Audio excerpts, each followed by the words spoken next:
Good morning and welcome to the August 9th Board of County Commissioner meetings, Manatee County. It is another beautiful day in Manatee County, and so we're glad that you're all here. We will start with honoring God with our invocation led by Pastor Benjamin Bruce, and then Army veteran Commissioner Reggie Bellamy will lead our pledge afterwards. So I'll stand if you can. Let's pray together. Father God, we just thank you so much for who you are, and I thank you for being not only the God who creates and restores, but the God who just heals us, who allows us to have these freedoms. God, we thank you for who you are, and God, I thank you for Manatee County, and also just ask for your blessing over this meeting today. I pray for each of our commissioners. I pray for all the county staff and the community that will get involved in this meeting and making decisions for Manatee County. Just ask for your blessing over all of it, and thank you for this area that we get to call home. In the mighty name of Jesus, I pray. Amen. Amen.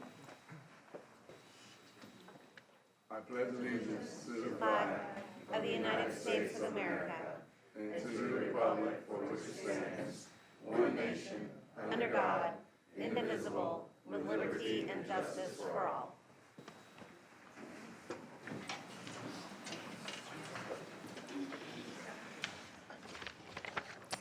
All right, Mr. Administrator, can you get us started with updates to the agenda? Yes, Mr. Chairman and Commissioners, the updates are few. The update dated August 8th for the meeting today, August 9th, under Public Works, changes to the consent agenda, item number 36, reimbursement agreement with Chick-fil-A, Inc. for intersection improvements. The revised agreement with the addition of the request for legal services is attached, and those are all the updates, Mr. Chairman. Thank you, sir. Commissioners, do we have requests for anything to be pulled from the consent agenda today? All right, nothing to be pulled from consent today. We're going to go then to awards, presentations, and proclamations. And then I will hand this over to Commissioner Baugh. Thank you, Mr. Chair.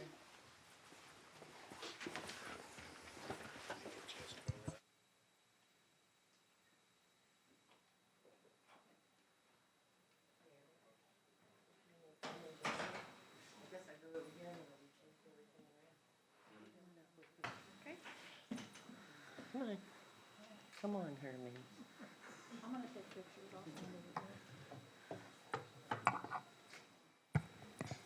It's my first time up at this podium. It's kind of nice. Good job, guys. This is Mary Russell. And I want to tell you about Mary and her great things that she's done, how wonderful this lady is, with her family as well, and Herman. There you are, back there. Okay, Yeah. Her mom and her dad. Okay. Mary Russell, a local Manatee County resident and Special Olympic champion, recently competed in the Special Olympics USA Games at Disney Wide World of Sports. She was awarded a gold medal and 2 bronze medals in 3 different swimming events, earned the title of the Olympic champion.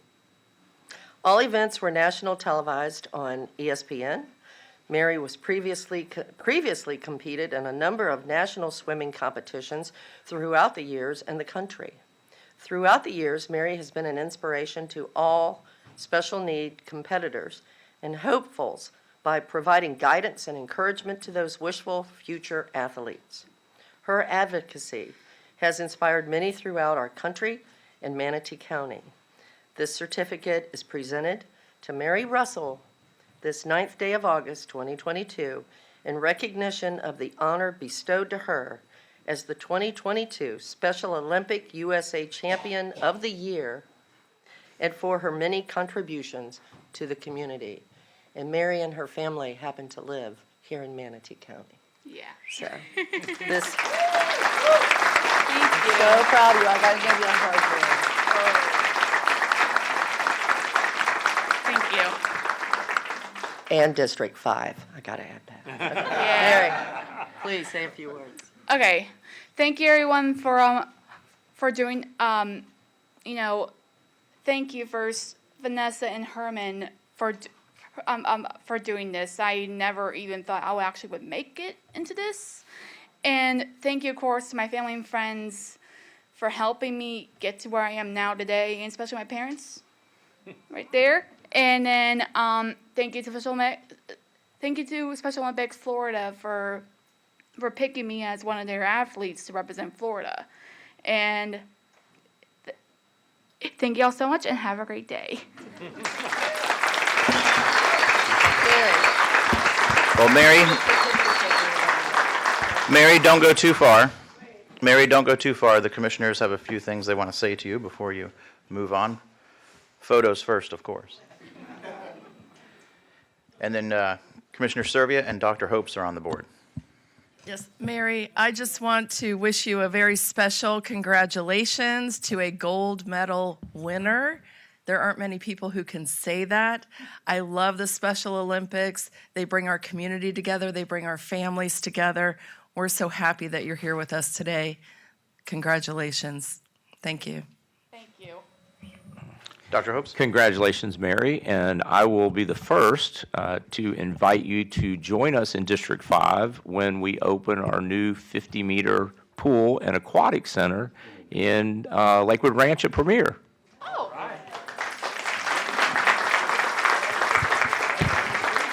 Yeah, that's like right down the street away from my house. Not kidding. That's why Commissioner Ball wanted to put it there, I think. Then we'll expect even better and greater things from you in the future with that pool to practice in. Absolutely. Thank you. A repeat. So, Mary, on behalf of everybody in Manatee County, thank you so much for not just all the hard work that you did, but representing us so well with such class. And thank you so much for bringing home the gold to Manatee County. All right.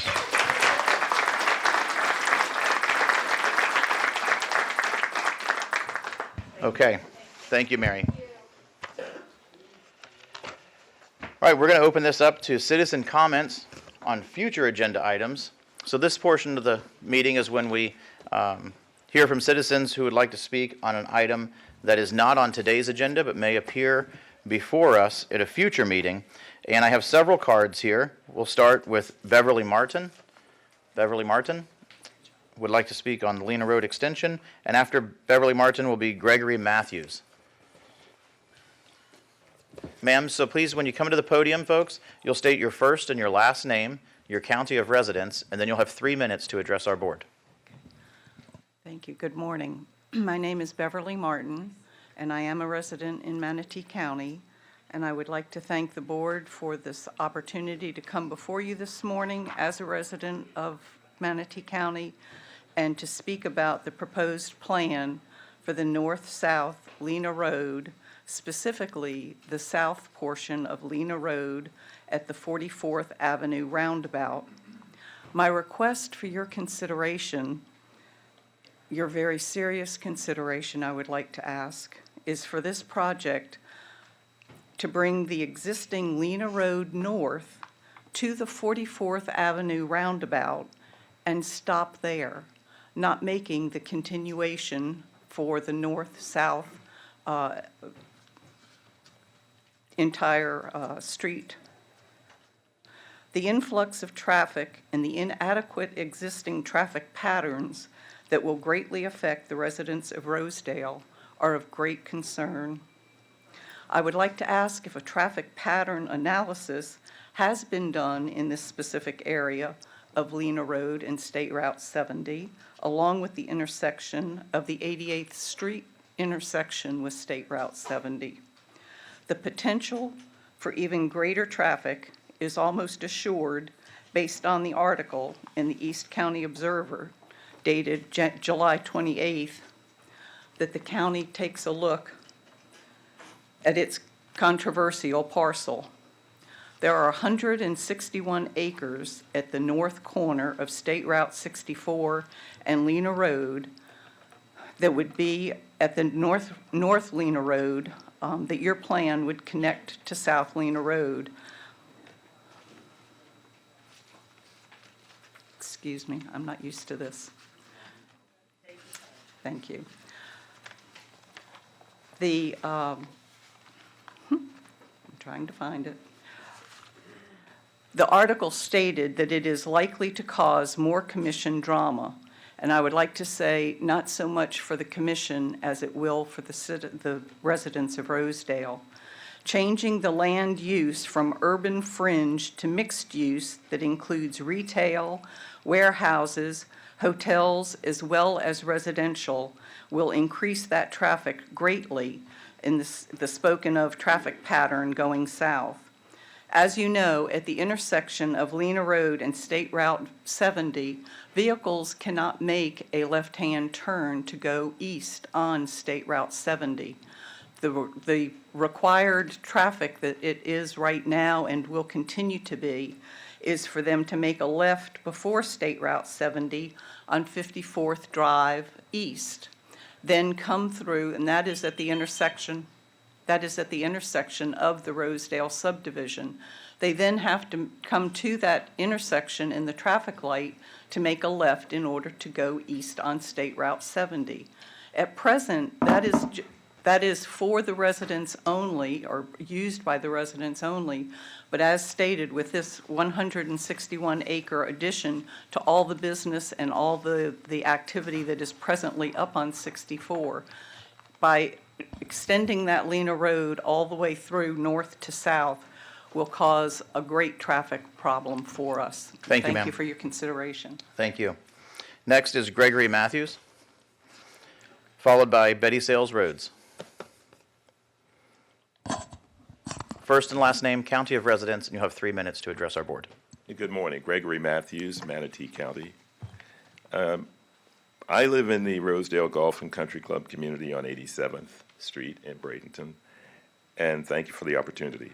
I'd like to provide you with a few critical data points about Rosedale to familiarize you for future review and discussions on the Lena Road project extension.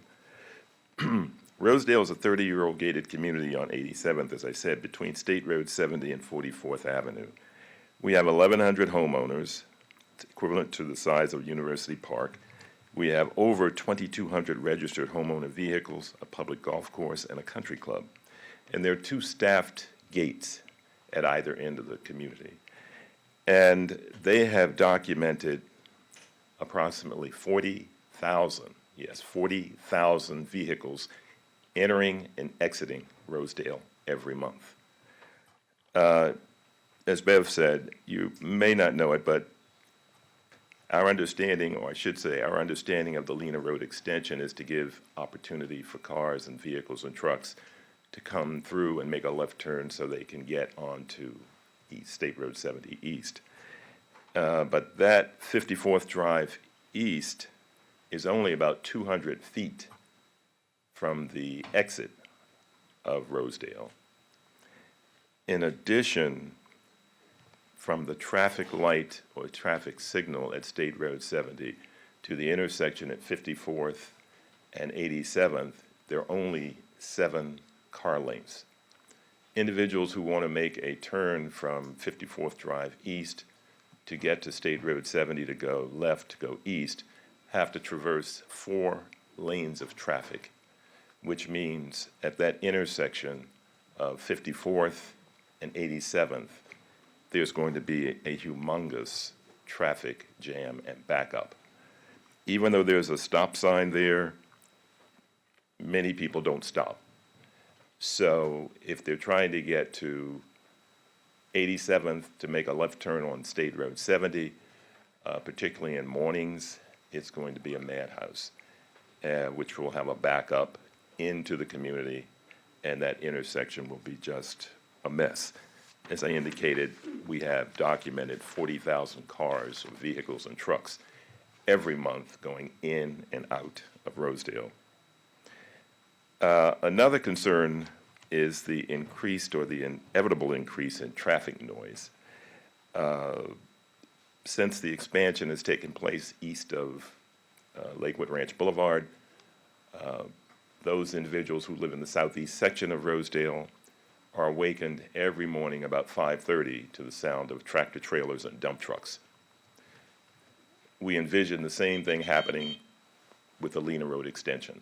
Once they come down, get onto 54th Drive East, the people in the southwest section of Rosedale will be impacted by the noise as well. What we'd like is if you would ask one of the staff in your traffic division to come out, make on-site observations, review the traffic counts that are out there, the traffic situation, and report back to you so that you in turn could have some information to consider and let us know how it goes. And we're there to work with you in any way we can. Thank you very much for your time. Thank you, sir. Next is Betty Sales Roads, followed by Kevin Hennessy. Ma'am, first, last name, county residence. Hey, good morning. Betty Sales Road, Manatee County, but I live in P-Town, Palmetto, Florida. Okay, we here do not need to teach our children hatred. And as I watched some of your meeting last week, last month, whatever, you are teaching our kids to hate one another. You are going backward instead of going forward.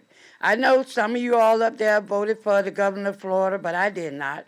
But he looked like you all sitting up there doing everything what he say to do, which is not right. Our kids go to school together, and they're as one, and they should be as one. All of us are created equal. Nobody better than the next person. But some of you all up here on this board think you are. Now, we have some teachers up here. We have a pastor up here. But I wonder, do they teach their congregation what is right and what is wrong? And it's not being taught right. It's not. And like I say, I am black and going to stay black until the day I die. The same as you all are white and going to stay white until the day you die. But you all need to take some consideration. Now, I was listening at something last night, and it is true.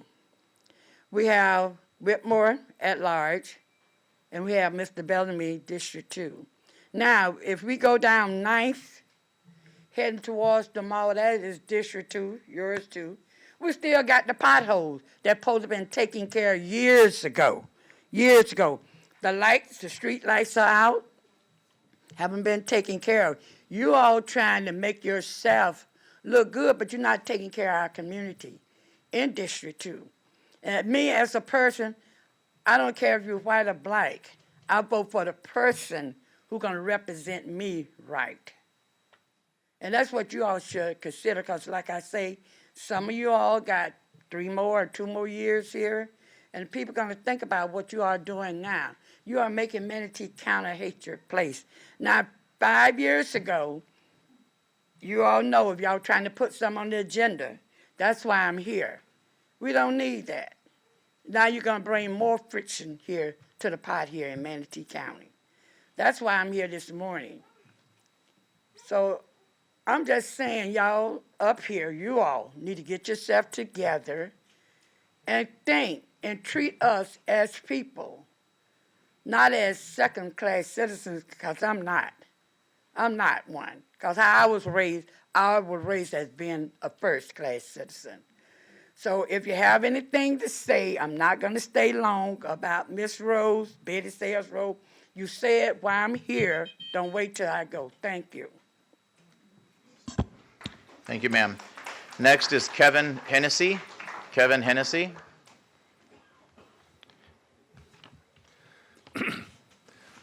Good morning, Commissioners. Kevin Hennessy with the law firm of Lewis, Longman & Walker. I'm here representing Hunsitter Farms of Manatee County. What's your county of residence, sir?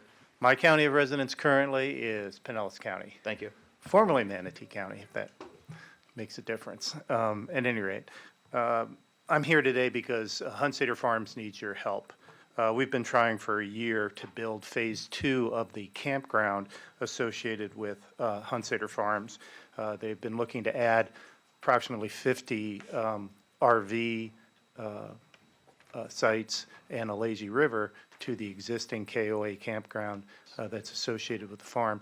We stopped pursuing those permits, or actually were halted by the county staff in regards to a request by staff to seeking a special use permit for agritourism.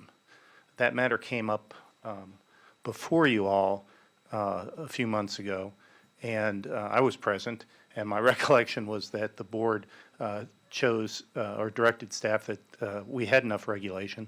We didn't need regulation of agritourism, and we needed to support agriculture and support agritourism.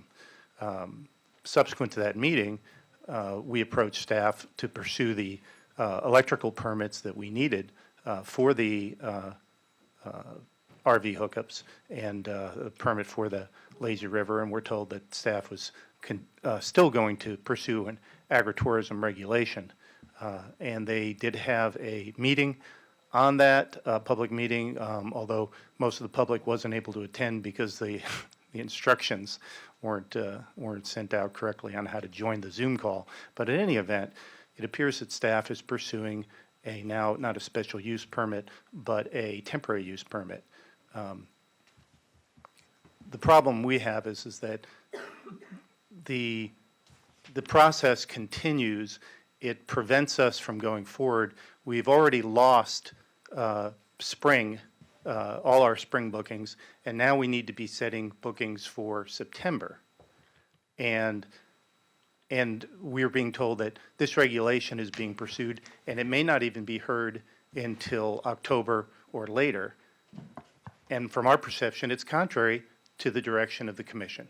So that's why I'm speaking to you today, seeking the commission to direct staff appropriately in this matter, to support agriculture, to support agritourism, to support Hunsader Farms, which has been a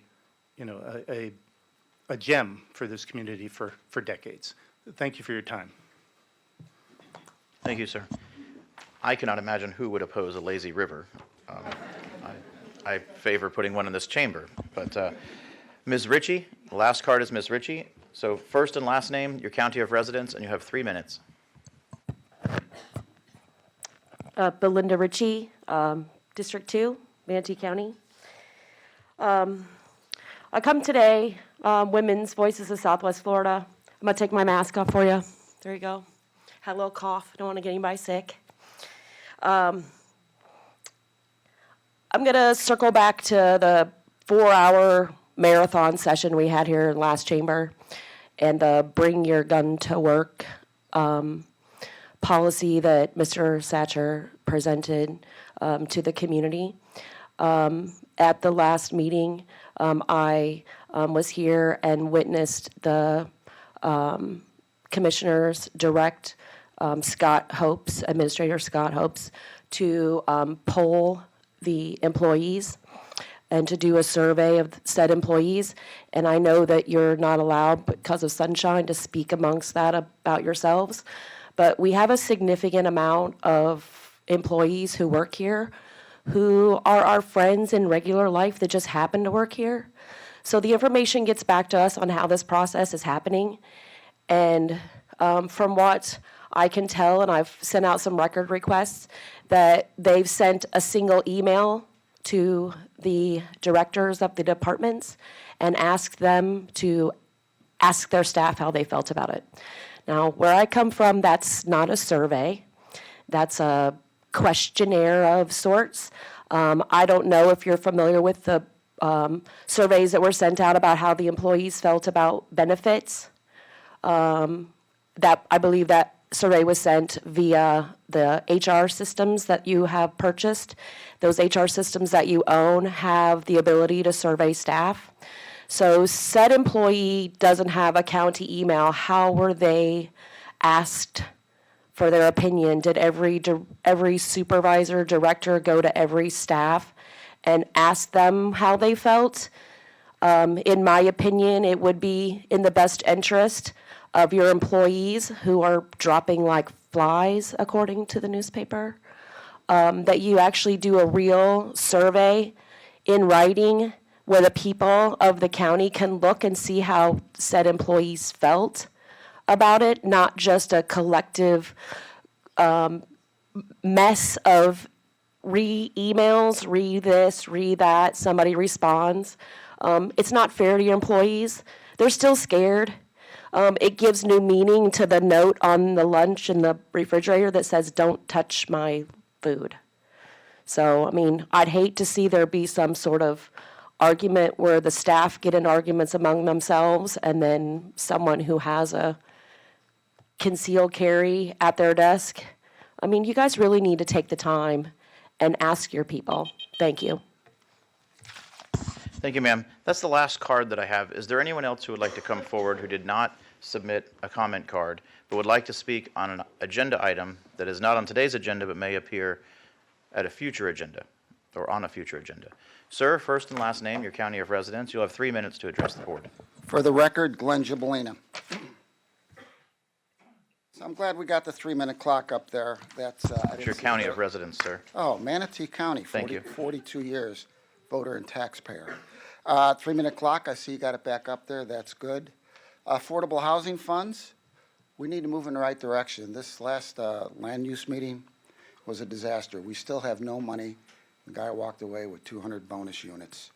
We need more aggressive incentives for infill lots. I really believe that part of the solution are these infill lots, and adopt some type of form-based code. City of Bradenton has it. I'm sure we can't do it on such a large scale within the county, but we certainly can do it on a smaller scale. Solar panels, been hitting my head with you guys for 10 years. Carlos, a couple of 100,000 square feet of roof out at the port. Fuel prices are going up. FP&L doesn't care. They're just going to pass those costs along. They're guaranteed 10%. So when you get that fuel charge, it passes on to consumer. You know, the payback for solar is tremendous, probably 7 to 9 years. I don't know why we're not looking at that. It just astounds me. Utility hookups. You know, why does the citizens and taxpayer and homeowners get hammered for extra 3% interest? And you do that over 15 years, and we have to do that contract. But you'll go spend $1 million on the bridge at Anna Marie, no interest. We don't care when you pay it back, and when you do, you can. We want the playing field leveled. You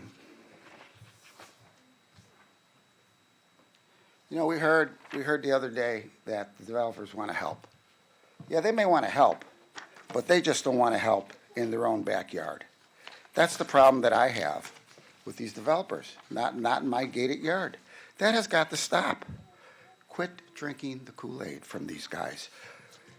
You know, I'm not from Missouri, but show me. And they haven't showed this community or this dais that they're willing to help by doing by doing affordable housing. Here's what's happening. You're 80 to 120, you're hardworking folks, they're getting squeezed by the landlord, squeezed. So you're gonna run those people out of town, and then you're not gonna have, the lower end behind 80 is gonna be taken care of by socialism, by Sections 8, and that's okay. But us working stiffs, we get hammered. We need to start looking at the 80 to 120%. Here it is. Someone who makes $48,000, right? 2-bedroom is $1,500. And lastly, I want to say, you know, at the end of my meeting, Pat got a text. Oh, see, I had to do my own timber. Pat got a text, and then he nodded up to the dais, and he came back with a smirk. I mean, enough mudslinging. I mean, I could easily do a record request and see you something that note, but I'm not going to aggravate myself. Thank you. Okay, thank you, sir. Mr. Meehan. First and last name, county of residence. I hope you're not planning on reading all of that material. You'll have 3 minutes to address the board, sir. Looks like you brought the phone book with you there. I do have some stuff here.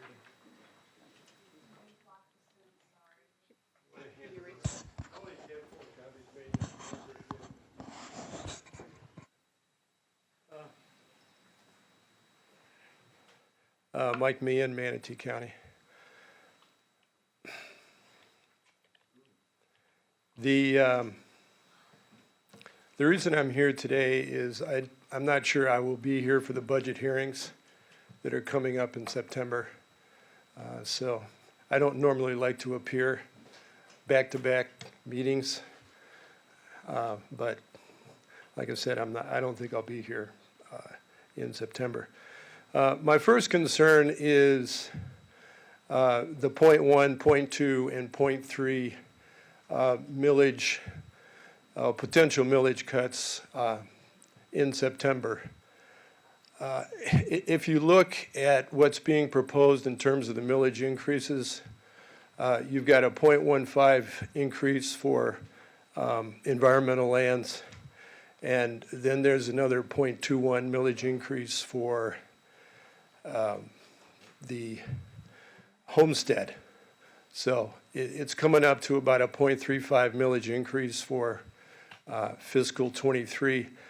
The only way that you'll be able to offset that 0.35 millage increase is by adopting the 0.3 millage decrease that's coming up for your consideration in September.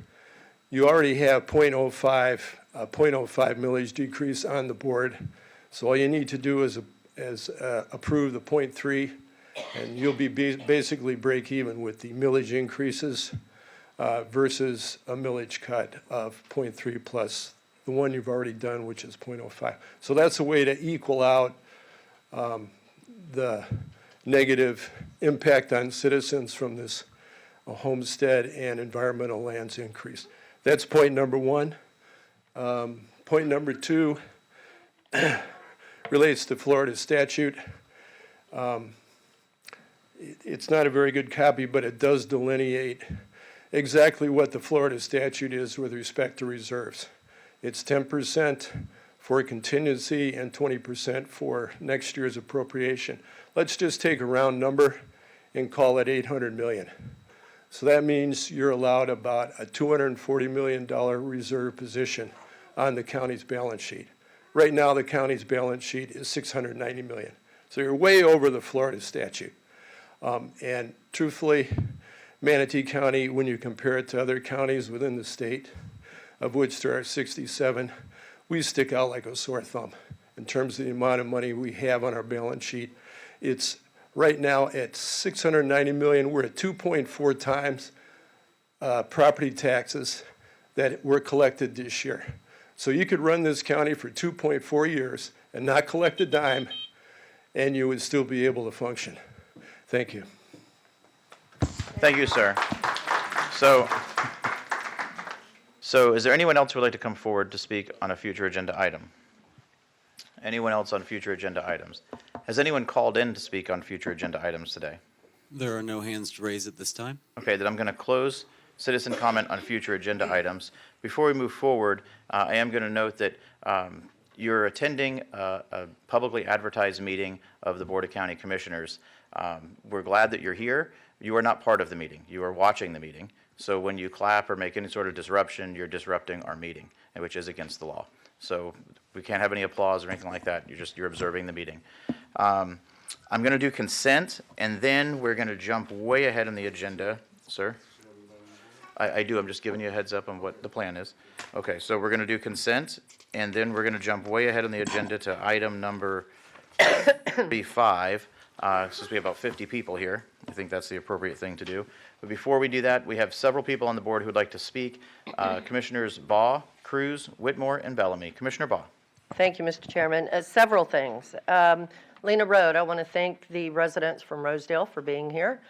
Lena Road, it's a tough one, and I've always tried to work with Rosedale every way possible in my tenure on this board.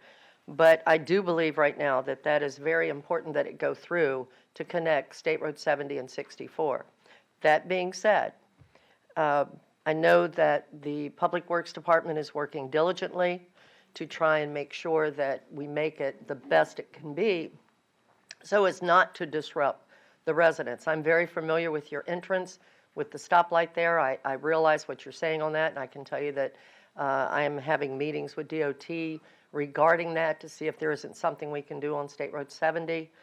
And I don't know, I'm not telling you right now that there is anything we can do. I don't know. I mean, we're looking at it. But there will be a lot of studies done and so forth as we move forward. We're not really designated yet to start construction tomorrow. We're not. So, but it is something that we're looking into and taking very seriously at this point. I mean, I want to make sure I'm not trying to hand you a line. I mean, that's the truth. And I know that Mr. Glass keeps sending us emails, and I know, well, he copies me on them. And I know that Public Works is working with him as quickly as they can with information as they receive it. They might not have all the information just yet that you're requesting because we haven't gotten that far. You're ahead of us on this somewhat. So just so you know, I mean, that's really what's happening there. Hunsader Farms, the attorney, I don't see him now. Oh, there he is. I'm going to make a motion at the right time. I want RV parks to be exempt. That's in discussion. I see the county attorney's hitting me already, but I am going to be looking into that. So that's, and I think you already know that. So the environmental lands monies that is being collected, that is not something that we can just arbitrarily play with whenever we decide to, Mike, and I understand where you're coming from on it. But the citizens voted for that. I mean, that's what they want to see. We did try and cover it last year, but it's not something that we can cover. You know, I think it's there for, is it 15 years or 30? I don't remember now, but a long time. And that's not something that we can just arbitrarily cover ourselves every time we want to. I do want to mention that I've had conversations with the clerk's office, with the administrator's office about our reserves, because I do know we have more than 20%. You're right. But it's my understanding that some of the monies that's in reserves are designated because of projects that we're working on. So according to the clerk's office, they will not release monies for a project unless we have enough money to cover that project. So that's probably why you're seeing the balance in reserves that we have. But the majority of that money is not money for the board to just spend however they want. So I know that the administrator's office, he's hitting his button again, Mike, just so you know. He's on me today. But that is something that's being looked into, so you know. And I'm with you on it, but, right now we've got to make sure that we can do what we've promised the citizens that we're going to do as far as infrastructure projects. It's very important. So anyway, I just wanted to mention those things. Thank you. Thank you, Commissioner Ball. Mr. Clegg, are you inspired to speak at this time? Well, yes, sir. Mr. Chairman, Commissioner Ball, the situation with Hunsader Farms has two components. One is policy issues. Do you want to change your code in terms of how you treat agricultural uses? But the other, the specifics of the permits for that property is a quasi-judicial item that may come to this board at some point. So what I would ask you to do is not make motions on that, but other than to direct staff to brief you in terms of what's going on with it. And quite honestly, I need a briefing myself because I'm aware it's been an ongoing issue, but I need to have a better idea of the particulars before I could advise you on what's appropriate to do from this board. Be prepared. Yes, Thank ma'am. you. Thank you, sir. Commissioner Cruz, you're next on the board, sir. Thanks. Yeah, I'll jump around just because of the topic. I did have a conversation with Mr. Hennessy about this, and I'm on board. I mean, I'll say it generally, not specifically to a piece of land because of the quasi-judicial, but it's true. We have people like Glenn come here and talk about the sprawl out east. We have people come here talk about we're using all of our farmland and breaking it after. And we keep saying, well, it's because all these farmers, people with the ag land, have nothing else to do with their land, and they need to monetize. Now you have people trying to monetize the land while keeping it green space, and we're causing problems. That's what government does. Government causes problems. This is not an issue what they're trying to do, or anybody out there is trying to do, and we need to fix that because I understand the good intentions of this agritourism thing, but I think it's having massive unintended consequences that are detrimental to all of Manatee County if we've got willing participants doing what the community wants them to do. So I'll leave it at that so I don't go too far into specifics. Yeah, he didn't hit the button on you. He knows. Lena Road, we are cognizant of the concerns. It is something that is being worked on and looked at, but at the end of the day, to what Commissioner Boss said, it kind of has to go through. The question is, how do we manage it? Because we don't have a north-south connector east of 75 until you get all the way to Lake Ranch Boulevard. And anyone who lives out there, which I do, knows anytime there's an accident on I-75, anytime there's a holdup, it's a modesty. You need those emergency corridors. You need the access points off of the interstate. We've seen it too many times, sometimes for long periods of time. Remember when that tanker crashed over by University and all of Lakewood Ranch Boulevard and Lorraine were tied up for weeks while they fixed that bridge. We need those north-south connectors. It's just a matter of how do we manage it. I'm hoping it's not quite as bad as you think, because I think most of those people, God willing, when 44th is ever done, would be taking it south until they get to 44th, or north till they get to 44th, then cutting east-west. They're just trying to avoid 75. But we are cognizant of your access point, your entryway, the light there, and the means of turning left, and it is something that we are working on. So just be aware that it's something, your voices and your concerns aren't going unheeded. We're not ignoring it. It is something we're working on. Relative to Glenn, you're preaching to the choir. I'm pushing endlessly on this. We do need to fix this. We've had this conversation many times about how to get the developers to be putting things towards where we need them to go so we can create the affordable housing with or without them. And the final thing, the millage, I'll once again echo what Commissioner Ball said. Yes, we lowered it in your mind 0.05. In my mind and in anybody's mind that sees our budget, we lowered it 0.2. I'm sorry you disagree with that fact, but 0.15 was voted on by the citizens of Manatee County to provide for acquisition of environmental land. You can say you voted against it. I've said in the past I voted against it, but it's there. And those are real expenses. That's revenue off of expense. So right now, it's not a matter of we lowered the millage 0.05 initially and we're looking at further reduction. The reality is we have 0.15 of new expenses this coming year that is going to get spent through taxes. So it's disingenuous to say we only really lowered it by 0.05 because let's just ignore the 0.15 because then you have to ignore the expenses associated with the 0.15, and we're not going to ignore those expenses. We're going to buy environmental lands with that money. So while it's 0.35 to break even, the reality is it's 0.2 to break even because the citizens of Manatee County spoke and were ready, willing, and able to pay 0.15 more than they paid before. So trying to revert them all the way back to square one isn't what they asked for. It's what I want. That's why I put 0.3 as one of my options, and that gets you what you want. That is an option on the table for this board. The reality in my mind is an additional 0.15 actually gets us to where the citizens asked us to get them, which is a reversion of the full taxes less the 0.15 they voluntarily paid. So I think come September, we'll be having that discussion. I understand what you're saying. I agree with what you're saying. I want the 0.3 additional reduction. I always want more reduction on millage. I've made more millage requests for reduction than anybody on this board for 2 years. But in the past 2 years. But I disagree with your calculation on that. It's a total 0.2, not a total 0.35. And that's based on what the citizens wanted, and we're here to listen to the citizens. That's all. Thank you, sir. Commissioner Whitmore. There's a lot of people here that I'm sure, 44th Avenue is Cortez Road.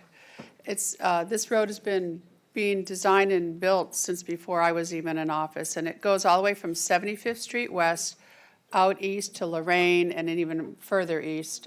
Correct, Commissioner Baugh? Does it go further than Lorraine? Okay, so it even goes further. And this was a project that's cost us hundreds and hundreds of millions of dollars. We're approving today on our consent agenda about $700,000 to hire a firm to come up with a design on exactly what it's cost because we're almost all the way to the interstate. That's to go over the interstate, it's about 375 feet, and then we need 1,700 feet causeway is what they said in the backup. So that's what you're seeing, and that's what this citizen had talked about. There's a little part that we have to go through Lena Road area, and that's where some of the citizens have concern. This is, just to buy 5 acres a couple of years ago, it was $5 million. We had to do eminent domain so we could keep this project going. So this has been planned probably about 25, 30 years. Hunsader Farms, I distinctly remember this board, and George had said it, and we all concurred that exactly what Commissioner Cruz had just said, that we don't want any more regulation. And then it's distressing to hear that Mr. Hunsader has a letter from us to go ahead and proceed because this is considered agritourism, and the county staff stopped him. So we shouldn't be doing that, and I respect what the county's staff may be doing, but we gave direction on this floor. We didn't vote for it, but we did give direction to stop it. So I'm the one actually that asked Mr. Hennessy to come today, because I thought that the whole board needed to hear this because we had given a different direction. So, and again, we can't do motions, I think what the attorney said, and I agree, but we don't need to. We already gave directions. So if there is a holdup, then we need to have it explained to us sooner than later. Also, about affordable housing, George at the Commissioner Cruz at the last meeting, the developers were here. They are driving their employees. They're picking their employees out from out of county in a van to bring them here to work because they can't find a place either. They realize this is an issue now. It's come to a breaking point. So Commissioner Cruz has a list of all the main developers that he's going to meet with and sit around the table, and sooner than later, I'm assuming, right, Commissioner Cruz? Yeah. And these are the key players. You need everybody in the same room. If you don't get it, nothing's going to happen. So we are working on it, wherever you are. Where is he, Glenn? But anyway, he's probably left. Port Manatee, he mentions solars almost at every meeting for years now. It doesn't work for Port Manatee. We serve as the Port Authority, and that's $1 billion value to this community for income. This is not government. This is a business that we receive money from tariffs from the shipping. We are a rental port. We do not own the land. I mean, we own the land and we rent it to like Del Monte. We have, so we rent it to our vendors, to Transmontane that does racetrack gas, et cetera. So this doesn't make financial sense at the Port Manatee. Del Monte is one of our biggest customers, been there for years. Again, we're going to have a port meeting right after this, and Carlos can bring this up, but we have looked at it, and we have been trying to. But remember, we rent to these people, and they have like 20, 30-year leases with us. So this is a different hat that we wear as a board. Thank you. Thank you, ma'am. I just would like a resolution. Did we not all say that to move forward with agritourism, and is this going to be stopped for another few months, or are we going to, or is staff going to listen to our direction, or do we need to vote, even though our attorney's telling us we're not allowed to? So before we go any further, Mr. Clay has tried to, pull the reins back on this conversation. I'm going to defer to the attorney once again. Well, first, we're not in a land use meeting, Mr. Chair. Is your microphone on, sir? Mic's not on. Land use meeting, and this is an item that has multiple facets, some of which could be problematic if you vote on them today. I would ask Dr. Hopes to direct his staff to brief commissioners on what the options are, what the situation is as soon as possible. Dr. Hopes? We gave direction. Well, I do understand that. But I don't know I'm sorry to interrupt, sir. I don't know exactly what the sticking point is. I'm guessing, and I don't want to do that up here. Regulation. I cannot do that. That's not the right way to practice law. So I'm sorry, sir. I was just trying to explain. You know what? Until Commissioner Whitmore made the comment, now I know why I'm surprised. You did give direction. Yeah. Staff has been working diligently on it and had someone suggested to me that they were going to have one of the party's attorneys come to the meeting. I would have been prepared to brief you before the meeting. Staff is working, regardless of the property, to make all the text amendments, land use code amendments, ordinance amendments to bring to the board in order to accomplish what you would like to accomplish. I will tell you in general, the Deputy County Administrator is supportive related to RV hookups for agritourism, but there are decades of land use codes that prior boards and this board have created that have to be corrected so that the attorney is not defending what we're doing in accomplishing what you would like. You've got to get rid of codes that prevent that from occurring. There's also the component, without naming the site, of a lazy river that people will swim in, that run through electricity and pumps. But at any rate, I will ask, according to Paul, the Deputy County Administrator, who's not here today because she asked for the time off, not knowing this topic was coming up, to thoroughly brief the county attorney on the status of where text amendments are being drafted to bring to the board in a land use meeting. Mr. Please Chair? ask her to also brief commissioners at the Every next one of land them, use briefing. absolutely. They're getting, Yeah. they're too She's long. online, so she's aware of the direction. I know, and I'm Mr. Floating in Chair, a just lazy a river, I'm dialogue sure, with yes. yeah. The only reason why I asked the citizen to come was because I don't even know, I think he had met with some of the commissioners, and I said, I remember, and I had a Zoom call, I think it was yesterday, actually, Monday, yeah. So I finally got my meeting with him, I said, well, just come under comments on future agenda items. I don't want this to be, you're very upset for no reason. I forgot that I even asked him to come, and I was surprised when he called his name. So there's no hidden agendas here. I just told him to come up and tell the entire board so we all know what's going on because we gave such strong direction, and then it's not being followed. Is it We'll find not out. being followed? Okay. I don't know that it is not being followed, from what I'm hearing. Well, It is nothing's being followed. going. You just want it done Letter- quicker, which is Yeah, fine. he has a letter to proceed, and then he was stopped. Chairman, if I could, let's make sure we have our facts right. Yeah. And that means Go to my giving point. That's why I Mr. asked Paul him to the come. chance to talk to all of us before we make any more decisions on it. But obviously, the board wants it resolved. Yes. And the message has been sent, so we get that. Thank you, sir. Okay, let's put this one to rest. Commissioner Bellamy. Yeah, nothing at all to do with any of that. Thank you, Ms. Betty Lou, for coming down with your concerns and your comments. We've been very, very fortunate. Somerset Lighting Project was in the works prior to my arrival. We've had the ability to conclude that. We've also had the ability to initiate and conclude the Memphis Lighting Project. Right now, we're in the process of the Washington Park lighting project. There's been some communication going on with that, as well as when you spoke maybe a couple of weeks ago about the North Orange concern, because we are aware that we need some lights out there. However, I think we have a municipality thing when it comes to Ninth. Ninth is city of Bradenton, from what the county administrator has alerted me to, but I will reach out to them, and we can echo that to make sure that we put public safety out in front of us and see if we can get that addressed. Thank you for bringing it up to us. Thank you, sir. Commissioner Baugh.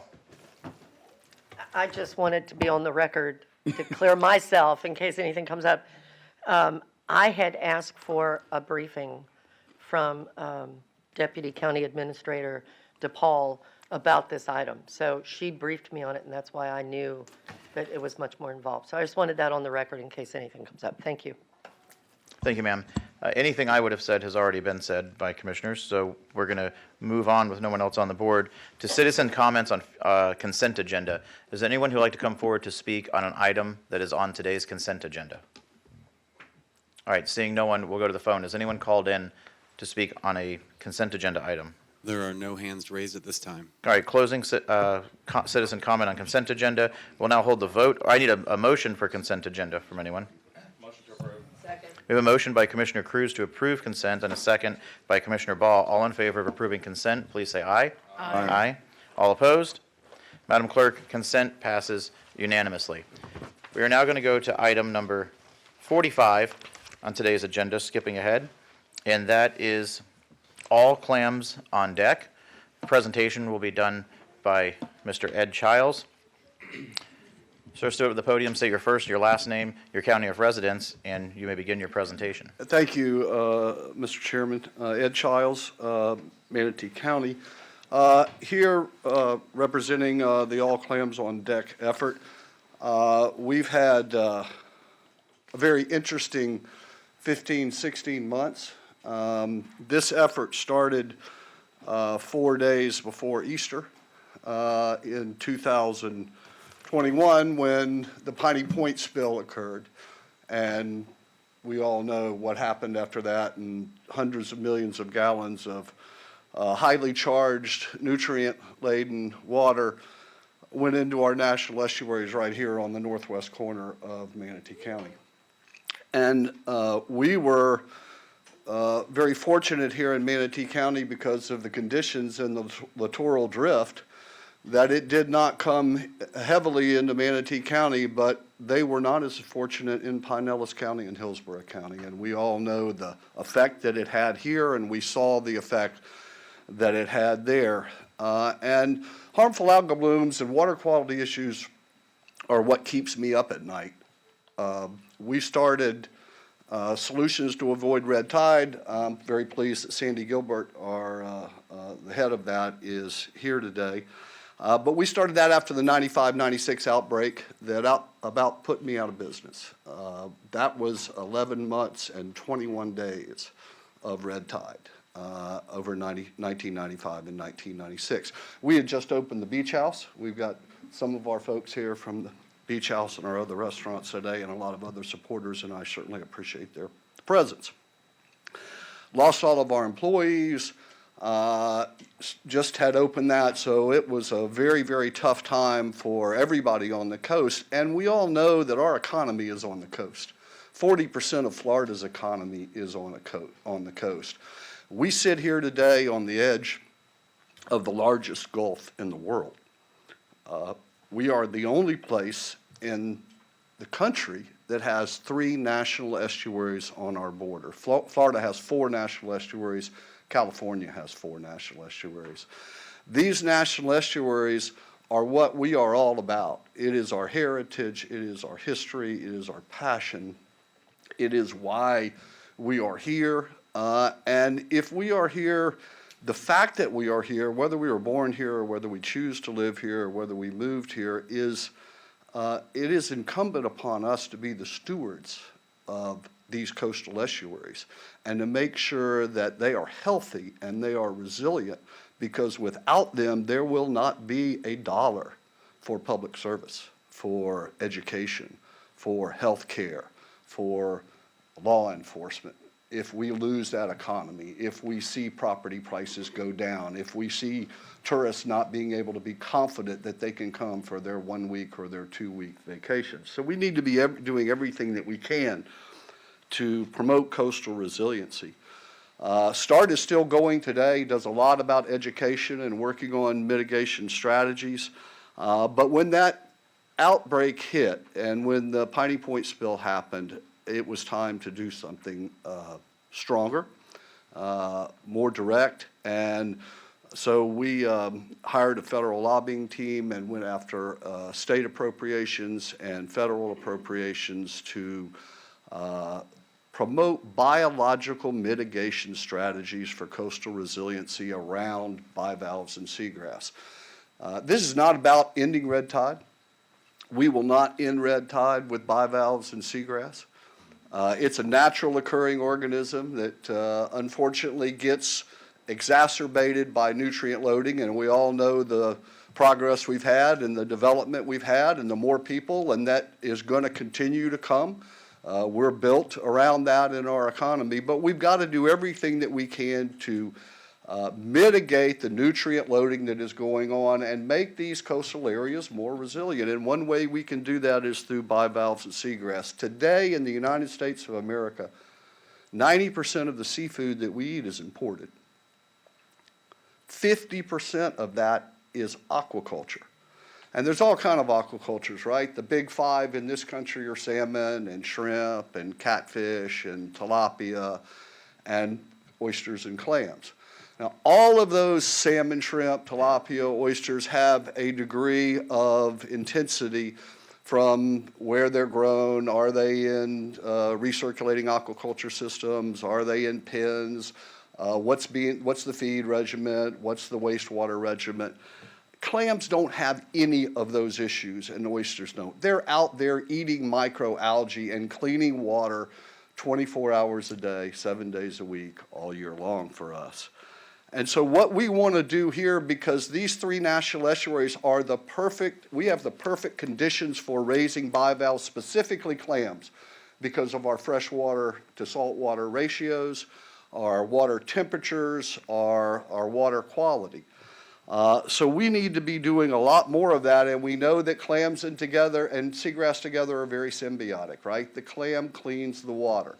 The cleaner the water column, the more photosynthesis that comes down through the water column. The more photosynthesis, it feeds the seagrass, right?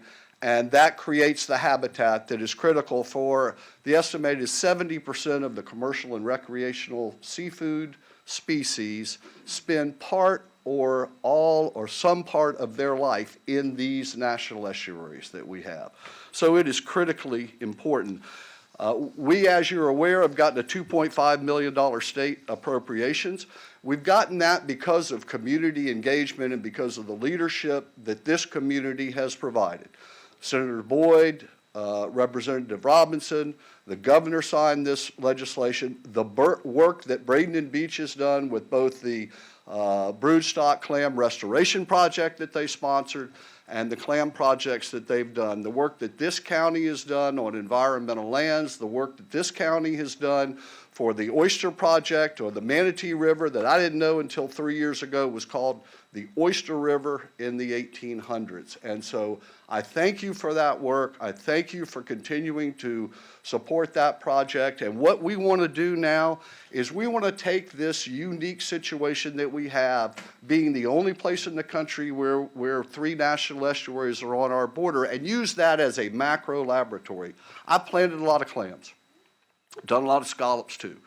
Not going to do another project that is not started and based in science so that we get the data, because the data is what's going to leverage the dollars, and that's what this project is all about, right? It's a science project to use this unique location and to use the community engagement we have and to use USF and Florida Gulf Coast University and their water school, which we have a memo of understanding, and START, and the Gulf Shellfish Institute. We have the director of the Gulf Shellfish Institute here that we started 7 years ago and that is housed. Carlos, thank you for your help at the Port of Manatee, and the commission, we thank you for housing the Gulf Shellfish Institute out there.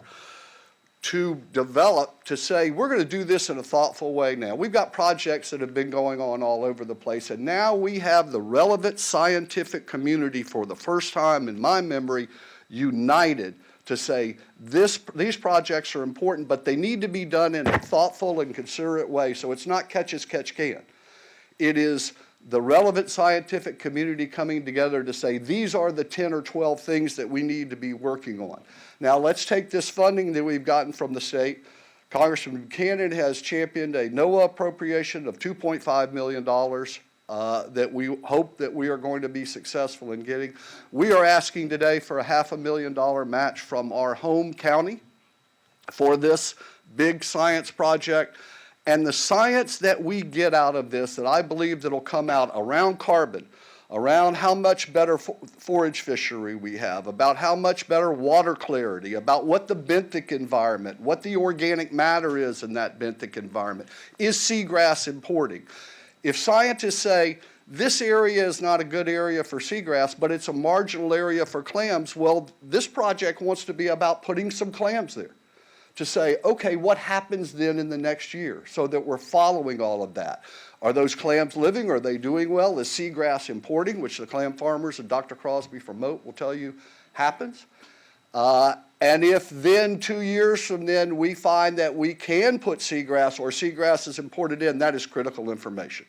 How much carbon is stored is critical information, because I think a lot of us know that carbon credits are coming, nutrient mitigation credits are coming, and I think this is Manatee County and Florida leading the way in this regard. Second largest coastline of any state in the country. Every state that is on the water and even on the lakes has harmful algal bloom. It's an international concern all over the world. And this is us using biological mitigation strategies to clean water and to promote coastal resiliencies. We need to give our clam farmers a chance. This is about jobs. This is about working waterfront, which has been our heritage and our history since man and woman walked on 2 feet here. And our clam farmers now have a real problem because they have no support. If you're a farmer and you're growing corn or you're growing wheat or you're doing things, you've got all kind of support programs if you have a problem with your crop. Not clam farmers. If a clam farmer gets hit by a hurricane, he can get funding. If a clam farmer has red tide, he's out of luck. 18 months, he's not a fisherman, he's a farmer. 18 months of work. And the clams are living through the red tide. The problem is that the clams get too big, and the market is a fresh market. It's a little neck, middle neck, top neck, white tablecloth. We serve a lot of them at our restaurants. And I love serving them in my restaurant. But a clam that lives through red tide and gets too big then no longer has value to that farmer, and that farmer has to quit bivalve farming, which we need them to do, and go put a belt on and go work construction or go do something else. That clam lives for 35 years. That clam eats red tide. That clam renders red tide inert. So we want to support the clam farmers, and the way that we can do that is through restoration projects. So it's not just clams for aquaculture for table fare, for us to enjoy in our homes or in our restaurants, but it's bivalves for restoration, and then the farmer doesn't have to worry about the fact that he can't sell his clams. He gets 11 cents. The guy that bags them and tags them gets a dime. I don't understand why the equivalency there exactly, but I know if that clam farmer could sell his clams for restoration credits, he then has a clam that is sexually mature, predator-proof. It's a large clam. There's not going to be a morbidity issue with that clam, and that clam is worth more to the citizens of Florida as a restoration clam out there cleaning water than it is on my table at our restaurants, as much as we like to serve them. I think this project is going to get international attention because of the uniqueness of this place. We all know that there is a tremendous amount of funding coming down for carbon projects and things of this nature. And I think Manatee County is going to be recognized for its leadership in this regard, in how we use the intrinsic resources we have and the gifts of the paradise that we live in to protect that paradise and to ensure that we have that for the generations that come. So I want to thank you for listening. I want to thank you for the time. I want to thank all of our supporters that came. I think there may be an exodus after this, so we'll do this quietly so the county can get back to their work. I want to thank Senator Boyd and Representative Robinson and Vern Buchanan and all the folks on the county commission and the county staff that has supported this project. And I thank you for your consideration, because if we are successful here today and our home county is putting skin in the game, then we're going to every other county and every other city around these national estuaries, and we're going to ask them to put skin in the game to get more community engagement. And we're going to private citizens, and we're going to corporations, and we're going to foundations. We are going to bring more attention to the pond program, to the Oyster River program. The pond program that you have promoted in Manatee County and that we brought up with START from Sarasota County has now restored or improved 4 miles of shoreline in homeowners associations and in stormwater ponds. And that's the upland part. And that's important because this is one part, but there are many parts. Wastewater treatment, what we're doing with stormwater management, all of that contributes. So thank you very much for your consideration. I hope you will see fit to approve this appropriation. Thank you, sir. Excellent presentation. Obviously, all of us ran on issues like water quality, quality of life, and of course, creating jobs and diversifying the economy in Manatee County. You might stay up there because you'll probably have questions, Ed. So you might hang around the podium. You know that. Yeah. I'm gonna throw a question at you real quick. So All Clams on Deck. Is that an actual 501(c)(3)? Is that an actual organization? It is not. The Gulf Shellfish Institute is. Gulf Shellfish Institute. Okay. Then Whitmore, Servia, and Satcher are on the board. Commissioner Whitmore. Yeah, I remember Ed approaching me in 95 and 96 to start the organization's Solutions to Avoid Red Tide. General Patterson in Longboat Key was a city commissioner, and he pulled this group together. So we've been involved. We've been friends since the 80s. So I'm glad you're carrying the torch, Ed. And you have a lot of passion in this room.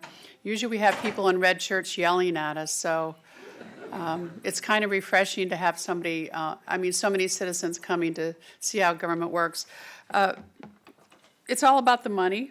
And I've been sitting here thinking about where we could get it, and I don't know how the board's going to feel about this, but to me, this is a stormwater quality issue.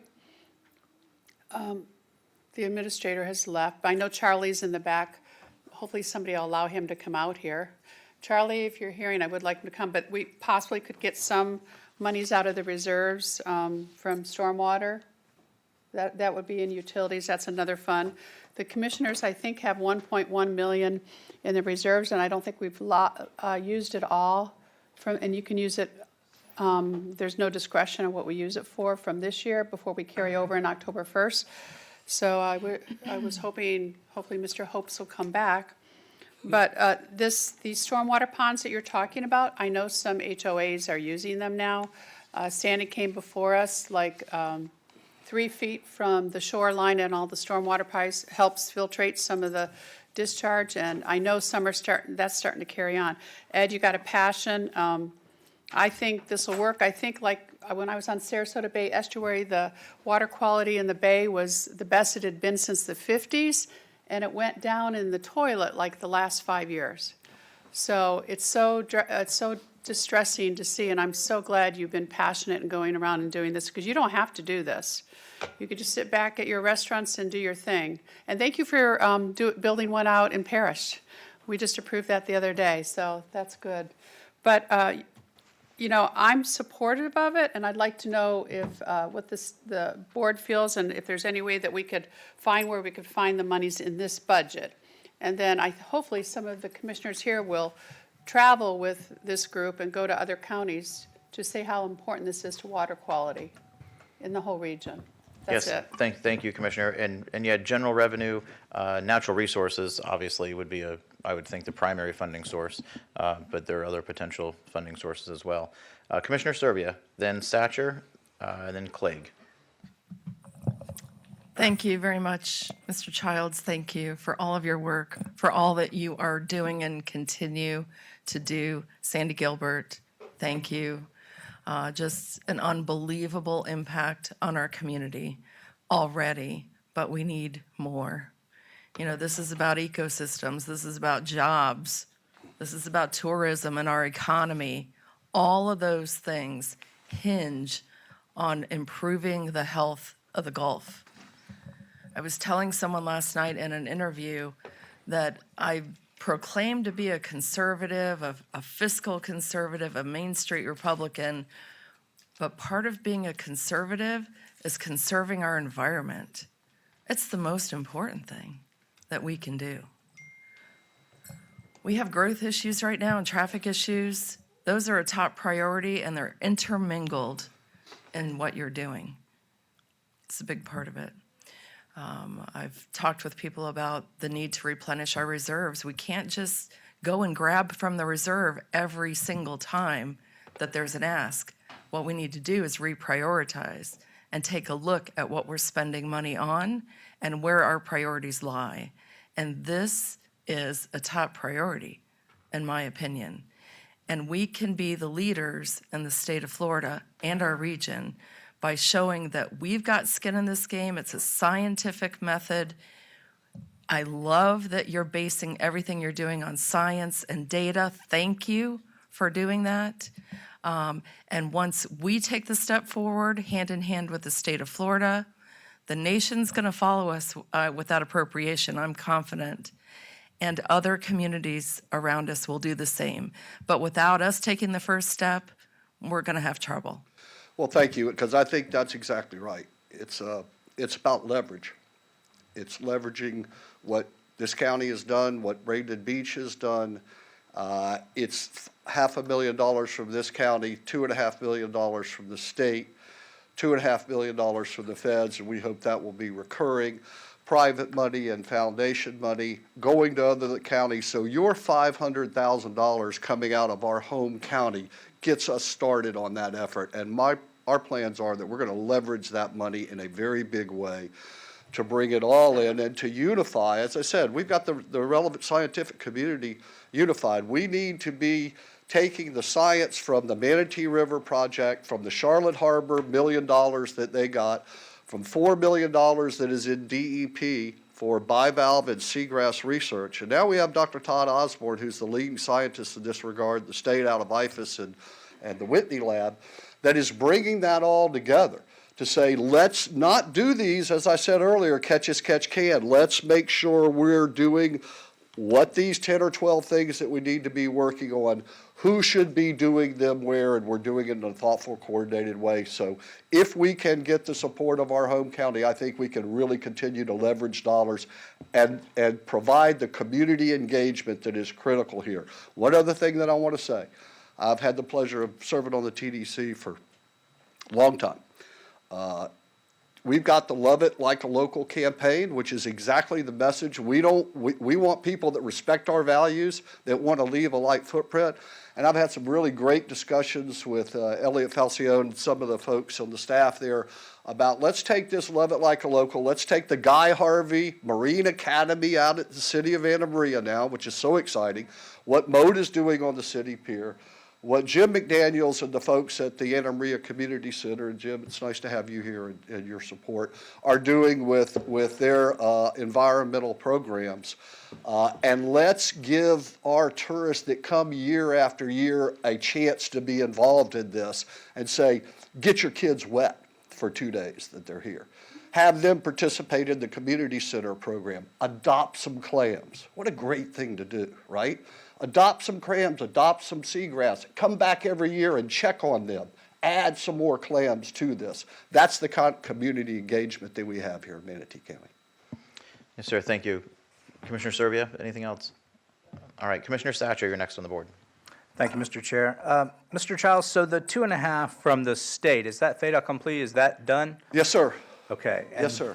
Congratulations. Signed by the governor, put out by Senator Boyd and Representative Robinson, and signed just like your Oyster River project. So that's $2.5 million. Yes, sir. That's very exciting. It is very exciting. That administration, the names you just named off, the governor and that crew have been doing a great job when it comes to environmental and putting that first. So that's exciting. And then the 2.5 from the feds is not done yet, That's pending, but optimistic. We've got a heck of a champion in Congressman Buchanan. He really does care about this issue. We've had numerous meetings with he and his staff. I was in Washington 2 months ago, up on the Hill. We did a reception at Florida House, and we're going to be a presence in Washington, the Gulf Shellfish Institute. And the All Clams on Deck effort is going to continue because we want to be at the table when carbon credits are established and nutrient credits are established to make sure that this is being done in a proper way. If there's going to be a windfall for restoration folks that put clams out on leases and you could end up getting carbon credits, well, that's great, but I want to see some of that windfall going back into restoration. So we want to be at the table when that happens representing this area. Great. So, as I see the lay of the land, you've got a 10 to 1, we're getting $10 already invested before we put in $1. That's pretty good return on investment for us, for the county, for the citizens. And then that's before you get into, cleaning our beaches and where we fish and where we swim. And then the tourism, just even an additional source of tourism. That's exciting to see, and so I'm glad this is before us today, and looking forward to support it. We've got some other significant environmental, as far as water quality things coming up before this board too, and so I'm expecting. I think I'm going to get some support from the board on those as well. And they might not be as exciting as your project, but they will take nutrients out of the sea if we can team up with the city of Bradenton and try to help them with some of their excess wastewater. And I think that helps all of the above. And so anyway, I thank you for taking the time and obviously your passion, and I'm looking forward to cleaner water. I find that that's an issue that cuts across the entire population. It doesn't matter if you're Republican, Democrat, Independent. People care about water quality. They want to be able to go out and enjoy the water and fishing and swimming, and so we have to keep it a priority. We're the body that can oversee that and can protect our water. So I appreciate you giving us this opportunity. Thank you, sir. Well, thank you for the 10 to 1, and if I have the support of our home county, that's going to be 20 to 1. Because when I go to Hillsborough and I say Manatee has got skin in the game, we need you to put skin in the game too. That's going to go a long way. I think it's going to also help with our federal appropriation when we have that kind of community support. Absolutely. So Mr. Childs, things are going well. We seem to have a lot of momentum here, but the attorney is next on the board. Yeah, I won't mess anything up, I promise. It's okay. He loves that button. Yeah. Now, I have a question. I'm not sure if it's for Mr. Childs or for staff. I do have a grant agreement under review in my office right now. It's a Restore Act agreement for $350,000 that goes to GSI. Is that part of the same funding suite, or is that for a separate project? That is for a separate project, Okay. but again, it all goes into what is going to be coordinated together to get the science data that we need over the term of this All right. to show the effect you. and leverage the dollars. All right, thank you. Bellamy and Servia. Commissioner Bellamy. Oh, well. Yeah, that's always a great thing. Great presentations. Always good to see you. Thank you for the work that you do. Thank you, I would like for us to identify, what our action steps on what we can say we can do today to support this. I think we yes, what can we do to give So I'll go ahead and hand the microphone. I'll hand the Okay, that's what I gavel to want. I want some Commissioner movement, Satcher. Mr. Childs. I want some Yeah, movement. I'll hand the That's what gavel to Mr. Satcher, and I will make a motion to direct the county administrator to draft a budget amendment that directs $500,000 to the Gulf Shellfish Institute for Biovalve Research. Second. Oh, shit. Who are you giving it to? Who are you giving it to, Satch?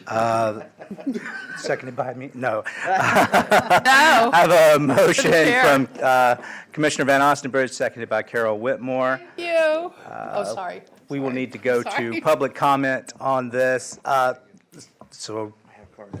And we have cards on this, although I will say, Don't really need to if you read the room, I'll teach you an old trick from sales. When you're winning, stop talking.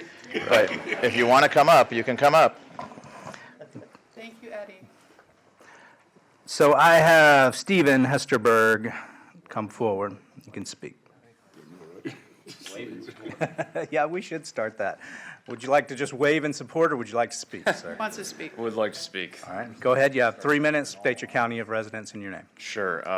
Dr. Stephen Hesterberg, Hillsborough County resident, but based on my commute down to Port Manatee, where the Gulf Shellfish Institute is located, certainly wish I lived closer. So first of all, I just want to say thank you to the entire board for considering Ed Child's proposal and this appropriation. I am a scientist. I graduated with my dissertation, or my PhD, from the University of South Florida. Go Bulls. I'm a marine benthic ecologist, which basically means I study the coastal ecosystems here in Florida. My dissertation work is looking at primarily oyster reefs. I published in numerous peer-reviewed academic journals, and I'm excited that my dissertation work yesterday was published in the Proceedings of the National Academy of Science. And what I want to emphasize is the importance of this scientific project that's being proposed.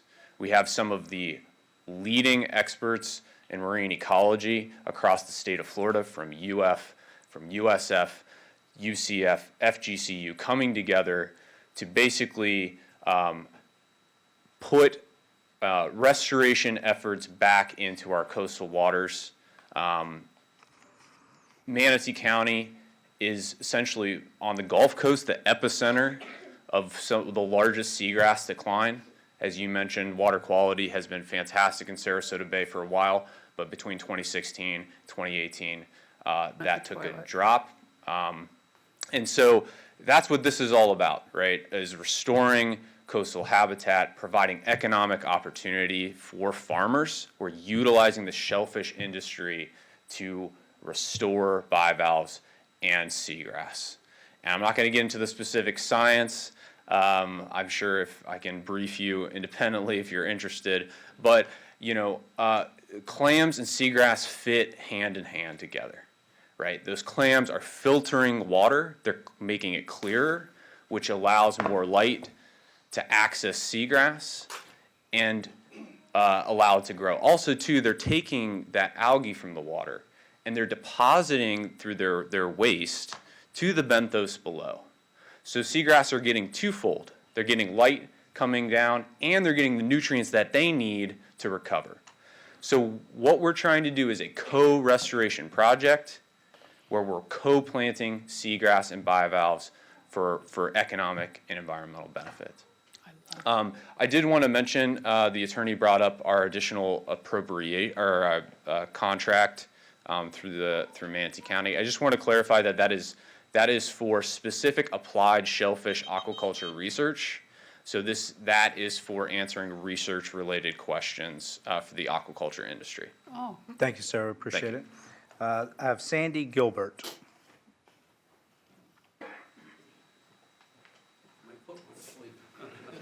don't fall. Good morning. I will be very brief. I am Sandy Gilbert. I live in Sarasota County. I represent START. We're the people who brought you the pond projects that will probably this year, as we did in Sarasota County, plant plants for 4.3 miles of new pond shoreline, filtering the water and holding up those banks. And as the chairman said, I do not plan to talk long because I like what you're saying. I will make one suggestion. Where we are getting funds is in the stormwater area. And remember, 76% of those nutrients we're trying to clean up in Sarasota Bay come from stormwater. So it's a very legitimate funding approach to use work on stormwater for water quality for this sort of thing. So thank you so much. I will be one of the people working with Ed to try to get other businesses, foundations, and communities to join you. But by you doing this, you're making our job a lot easier. Thank you so much. Thank you, Mr. Gilbert. Do I have anyone else who would like to speak on this subject? All right, seeing none. Anyone on the phones? There are no hands raised at this time. Okay, I'll close public comment. Commissioner Bellamy, you on the board? No, that's a malfunction.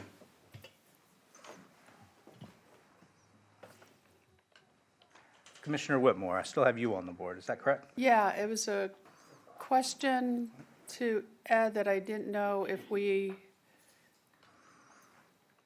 no, I'm not going to, I'll find out separately. All right, and with that, we'll go ahead with the vote. We will do a roll call so everyone gets to say. We'll start with District 3. Oh, I'm last today? Aye. District 4. Aye. District 5. Aye. District 6. Aye. District 7. Aye. District 1 is an aye. It passes unanimously 7-0. Not thank you. My life, baby. That's a mailer. I apologize as the, Word of my life, right there. the last shall be first, Commissioner Bellamy. Best believe that. District 2, go ahead and vote. Aye. Aye, that does make it 7-0. Thank you very much. Thank you, everyone, for coming. I'll hand the gavel back. And actually, we will go to a 10-minute recess. Thank you. For 5 minutes.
Good morning. We're going to open the meeting up for the Port Authority. Port Authority may take action on any matter during this meeting, including those items set forth within the meeting agenda. The chairperson, at the option of the chairperson, may take business out of order if the chairperson determines that such a change in agenda schedule will expedite the business of the Port Authority. We will officially call the Port Authority meeting to order with public comments. Do we have any public comment as it relates to the Port Authority? And I think we do, folks. I figured we did. Love that shirt.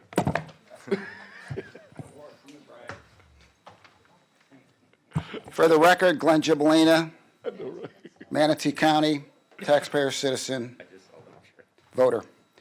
Port Authority, you know, let's talk about renewable energy. I am so tired of hearing that it doesn't work. Here's what I want you to do.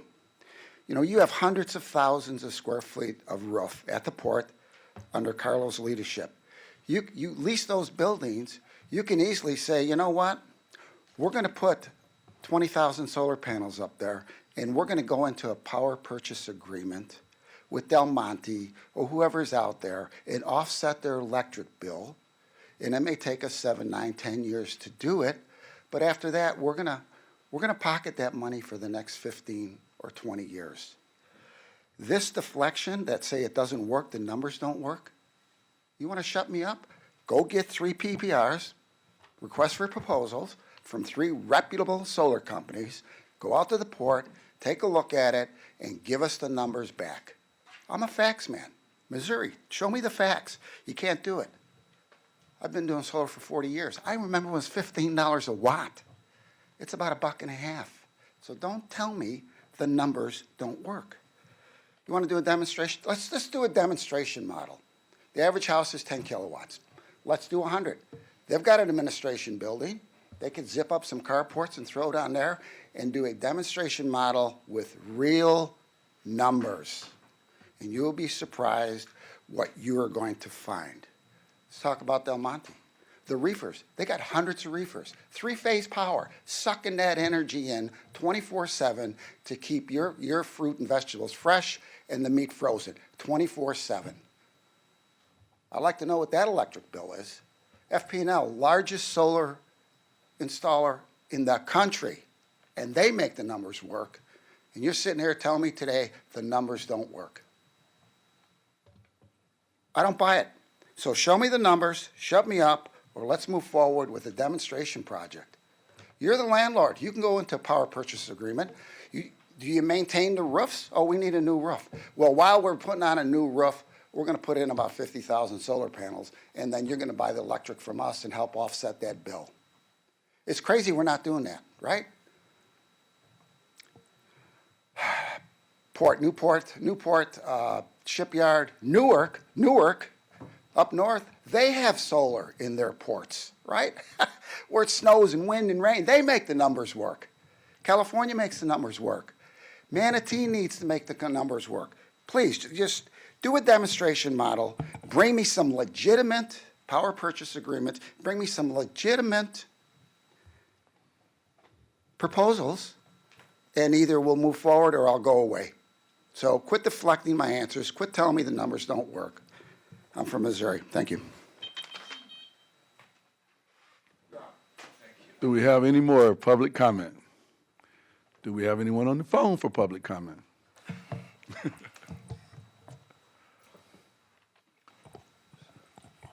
I will take that as a no. We'll move forward with our agenda items. Good morning, Mr. Chairman, Commissioners. Again, Carlos Bucaras, Board Director. Wanted to just have your consideration. We have 2 items today. One is the consent agenda, and one is the budget. And Denise Stuffelbein is going to be giving us the budget presentation for the coming year. The last year and the years before are very, very, very positive. In fact, it's very likely that by the end of this calendar year, we'll even surpass our neighbors to the north in the number of containers handled. So we will have a very large and continued expanding container yard, bring in those goods and services that we all buy.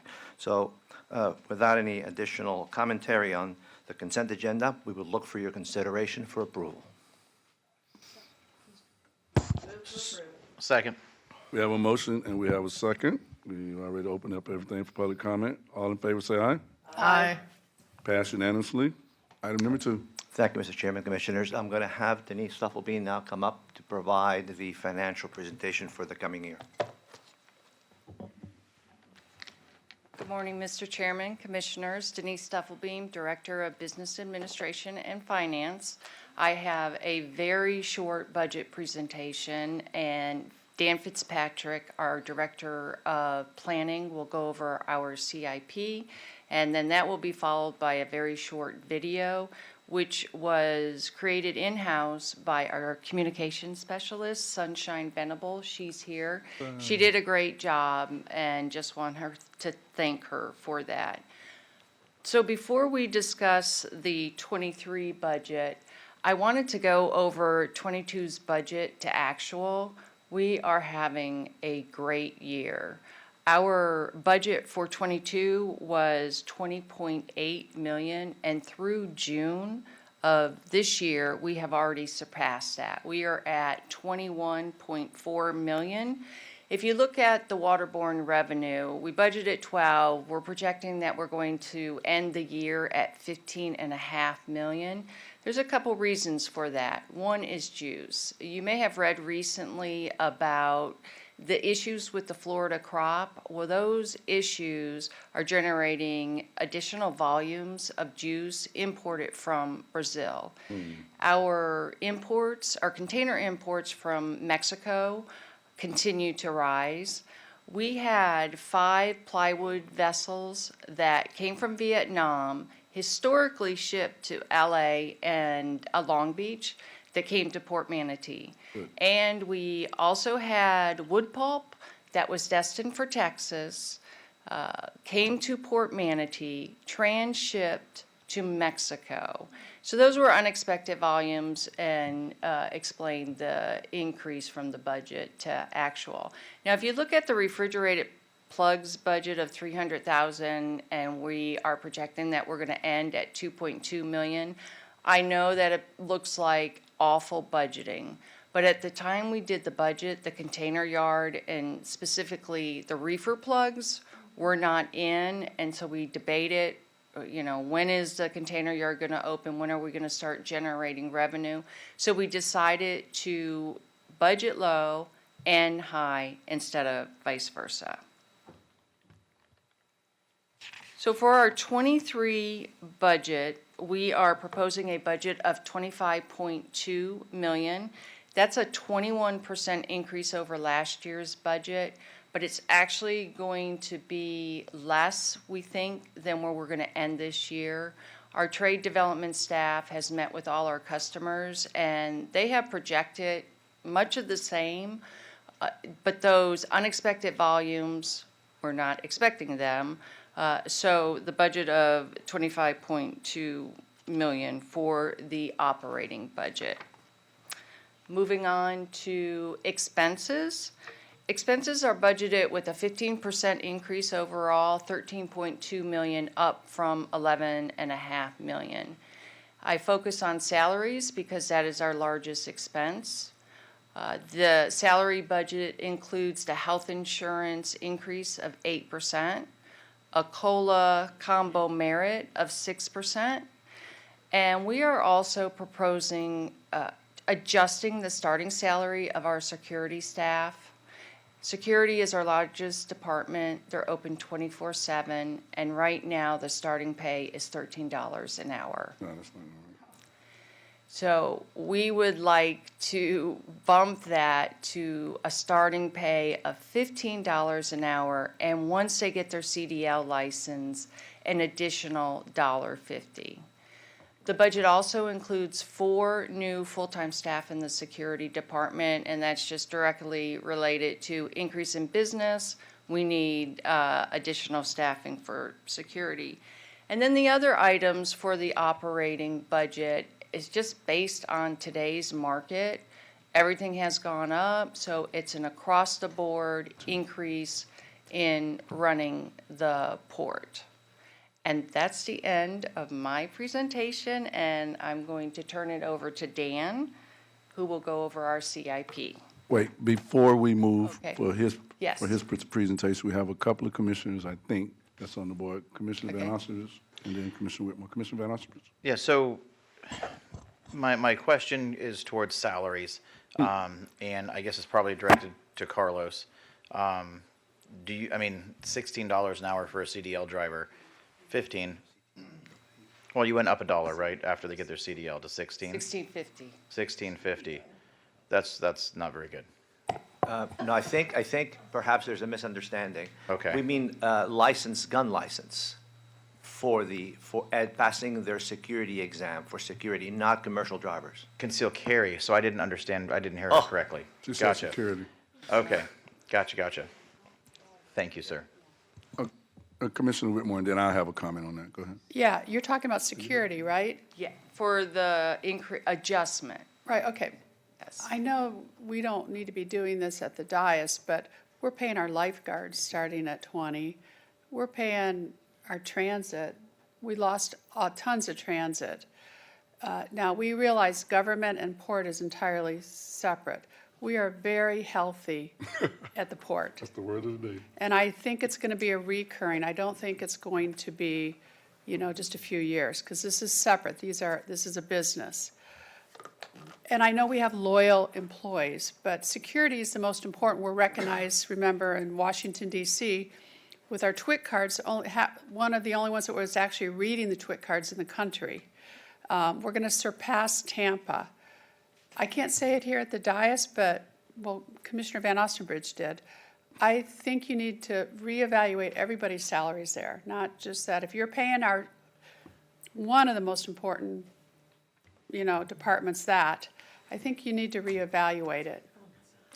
But that's up to you, and come to the chair and give some room in your budget if we decide to amend it, which we have tons of reserves. Yeah, I'll just comment on that. Do we have any more comments? I don't think.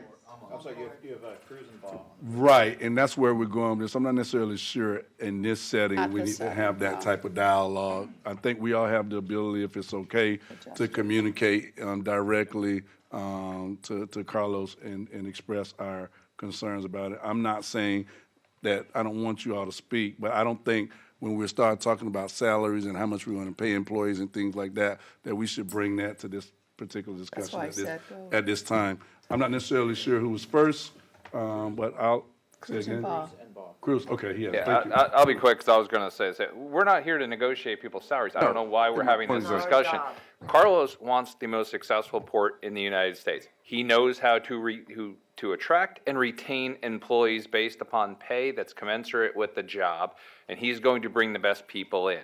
I trust him. I trust his team. Us sitting up here trying to effectively work against him by saying you're not paying your people enough, it doesn't do him any good, doesn't do the port any good. Let Carlos do his job. He does it extremely well. If the pay that he's paying is attracting the right people and continuing to make this port better, then let him do it. We don't need to be opining on this in a public setting. That's your opinion. Oh, okay. Yes, ma'am. Everything that Commissioner Cruz just said was what I was going to say. That's not our job to tell him what to pay his people, and it shouldn't have even been brought up. It sounds like politics. Thank you. The chair brought it up. I misunderstood what he said, and I said, I apologize, I misunderstood what you said. I thought he was referring to CDL operators, and I am sure you're not paying them $16.50 an hour. No. Right. So, Right, so here we go, and. And I wasn't meaning it towards Excuse me. you. Oh, what I never. said. Excuse me, with all due respect. We'll go and move forward, because all of us, there's a consensus. We do not need to have that discussion here, so there's no need for us to go back and forth. We'll take the next presentation and move from there. Okay, thank you.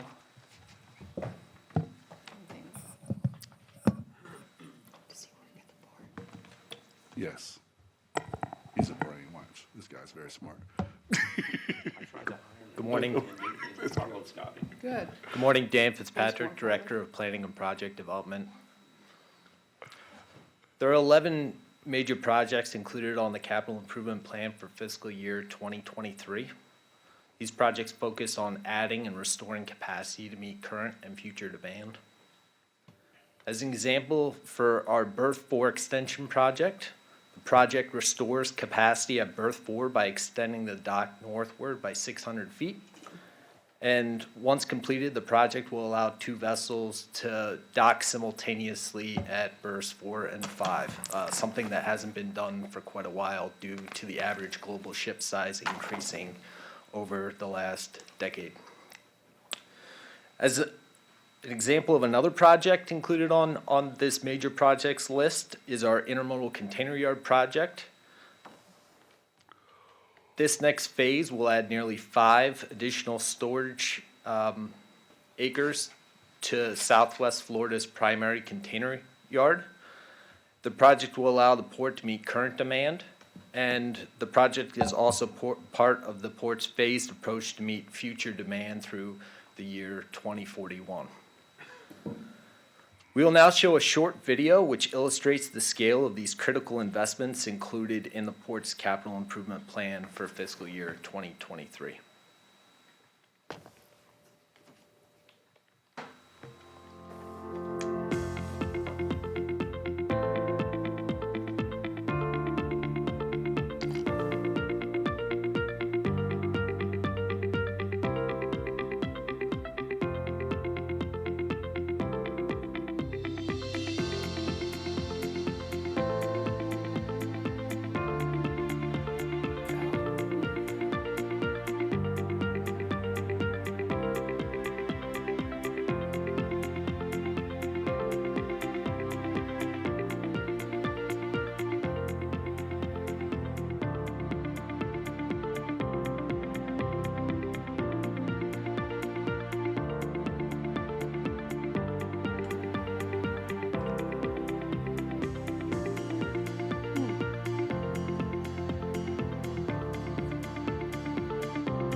Okay, we have a couple of.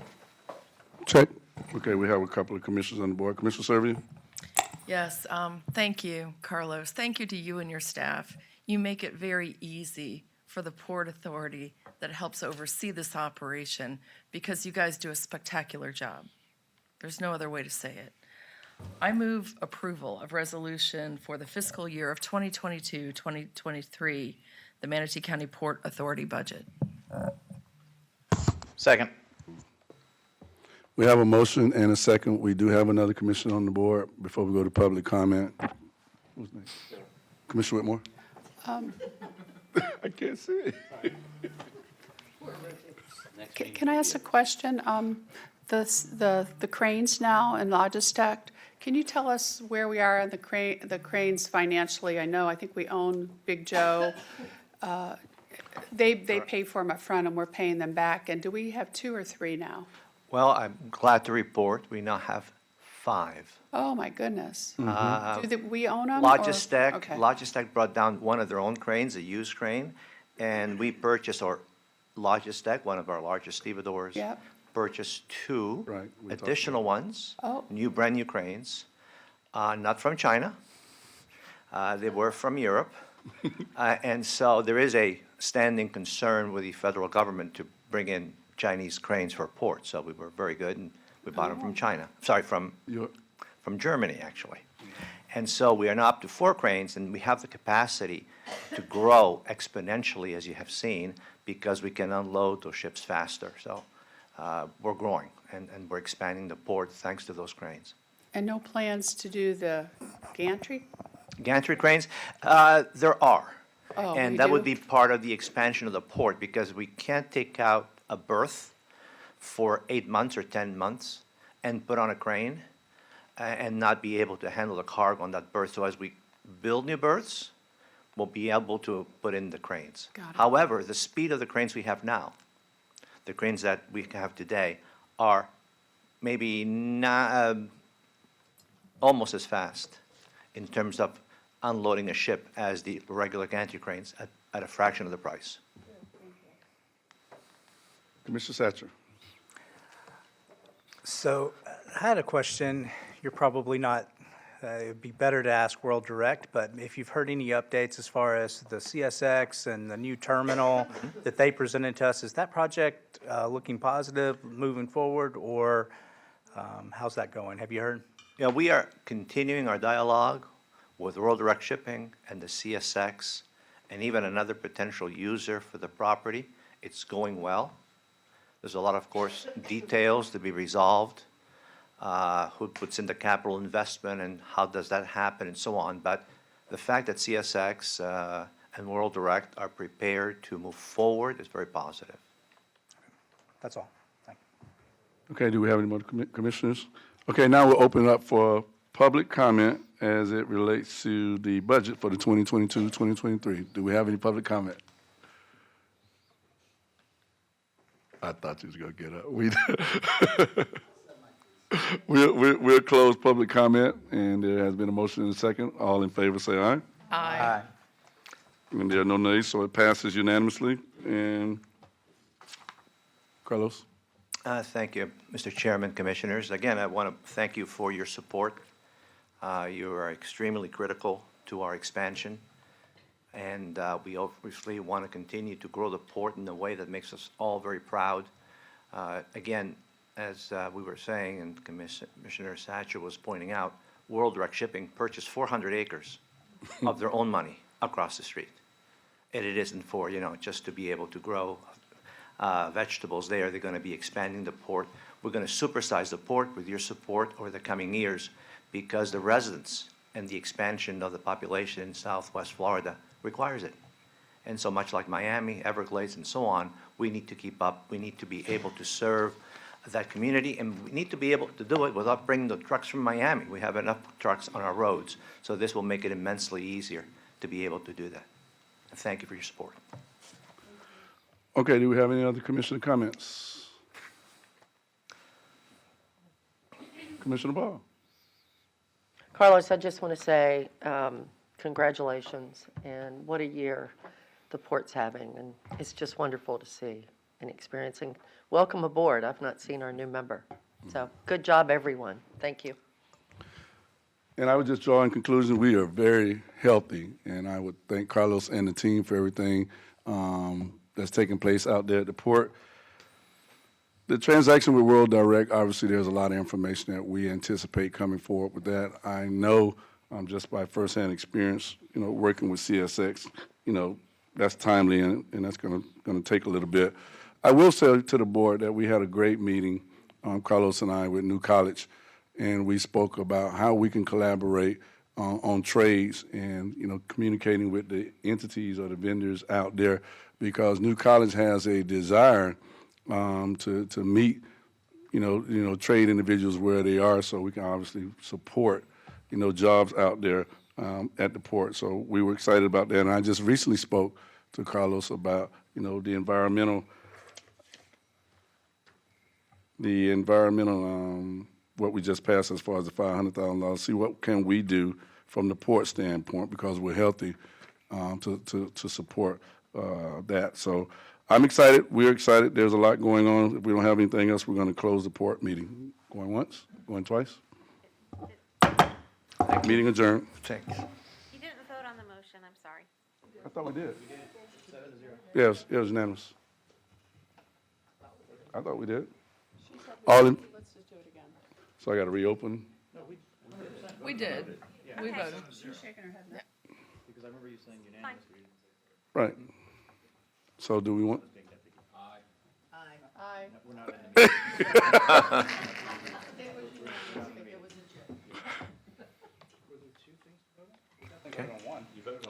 Yeah, we voted on two things. Okay, welcome back.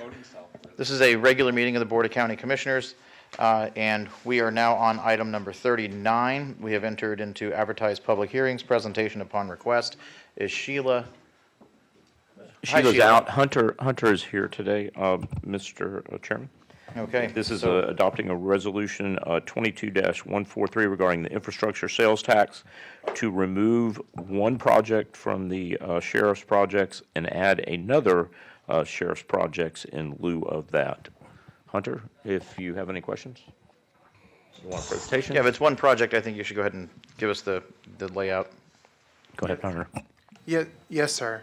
Hunter Foxwell, Financial Management. This is our IST, so we do a advertised public hearing. If you'll go to the next page.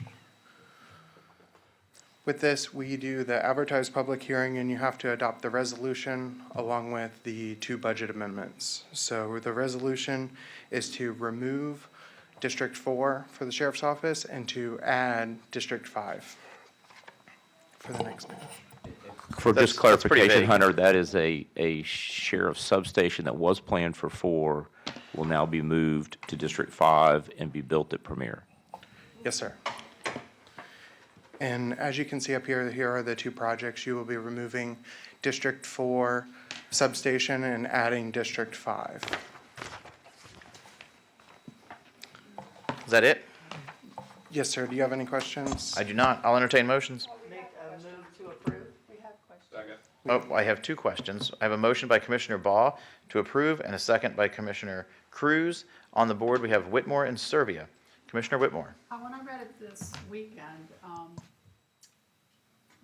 what about, we haven't, oh, sorry. We haven't voted on, is there going to be a substation where the property evidence, or no, where we're moving at Buffalo Creek? What was that called? What are we doing there? Are we going to have a substation there? Mr. Chair? Dr. Hopes. The Buffalo Creek is actually the fleet maintenance Right, I know. facility on Are we Buckeye going to have a Road. substation there? At Buckeye? No. No, I'd No. heard, I know that. Mr. Bishop is here. Okay, I'd heard we were going to have one there, and then I read this, and it was out in 5, so were you adding 2, or am I incorrect? And I want to hear from staff. Yeah, Charlie Bishop, Deputy County Administrator. I've been working with Major Dixon and Sheriff Wells on this. The fleet facility is going on Buckeye. That's Oh, what- Buckeye, sorry. Buckeye. This MSO station's going out at Premier, 5,000 square foot, and they call it District 5. A future substation's going to go North Parish. More than a substation, that's. Yes, sir. Right. So nothing on, again, it was Buckeye. Buckeye is the fleet We're not going to have an facility. office there, it's just going to be a fleet. It's going to be an office space for the fleet facility manager. But no, okay, because I was under the impression that there was also going to be a office there. Okay, and Is the one in Parish, is that in our CIP? We're we're currently talking working about? on that project of record and developing the scope and bringing that forward. Okay, thanks. Commissioner Servia, then Bellamy, and then Clegg. Yes, thank you, Charlie. While you're up there, I have not been briefed on the reasons why the change in moving the substation from District 4 to District 5. I know that there was talk about rebuilding the District 4 or rehabbing the substation we had there. So please, if you could just give me a little bit of background because I'm not aware of the details. Yeah, please keep in mind, their districts are not your districts. They're different. Yeah, so District 2, I believe, is the substation on 57th Avenue, which we'd like to rehab, tear down, rebuild. That is not moving forward at this time. The current substation is behind the Cracker Barrel. There's a little strip, little area behind the Cracker Barrel. Prior to that, that substation was located at the former tourist, what we call now the Bads Annex. It was on 301. So they moved from 301 to the building behind the Cracker Barrel. Now they're going to be moving to Premier. Okay, thank you very much. Appreciate it. Appreciate it. Commissioner Bellamy. Yes, and that is exactly what my question is. The substation behind Cracker Barrel, all right, it's being relocated, am I correct? Correct. So is that gonna end up being like surplus property we're gonna sell? What's the plan with that? That's a property? leased facility. It's a leased facility, so we don't own it anyway? Okay, good. Yeah. Save money. And I just want to note, because Commissioner Billy brought up, we are assessing all of these offices that we're leasing to see if it's, financially beneficial to do that. And in most of these cases to date, they're not. It makes sense to own the property and fix that cost rather than be subjected to lease rates. Mr. Clegg, Commissioner Baugh, Commissioner Whitmore. Mr. Chairman, I just wanted to clarify for the clerk that there's 3 resolutions in the agenda item, and the motion is to adopt Resolution R22-143 and budget resolutions B22-125 and B22-126. Could the motioner and the seconder please acknowledge that? Yes. Thank you. Okay, so that's acknowledged by Commissioner Baugh and Commissioner Cruz. Commissioner Baugh and Whitmore. Yeah, I just wanted to say I wasn't privy to this information until I saw it on the agenda.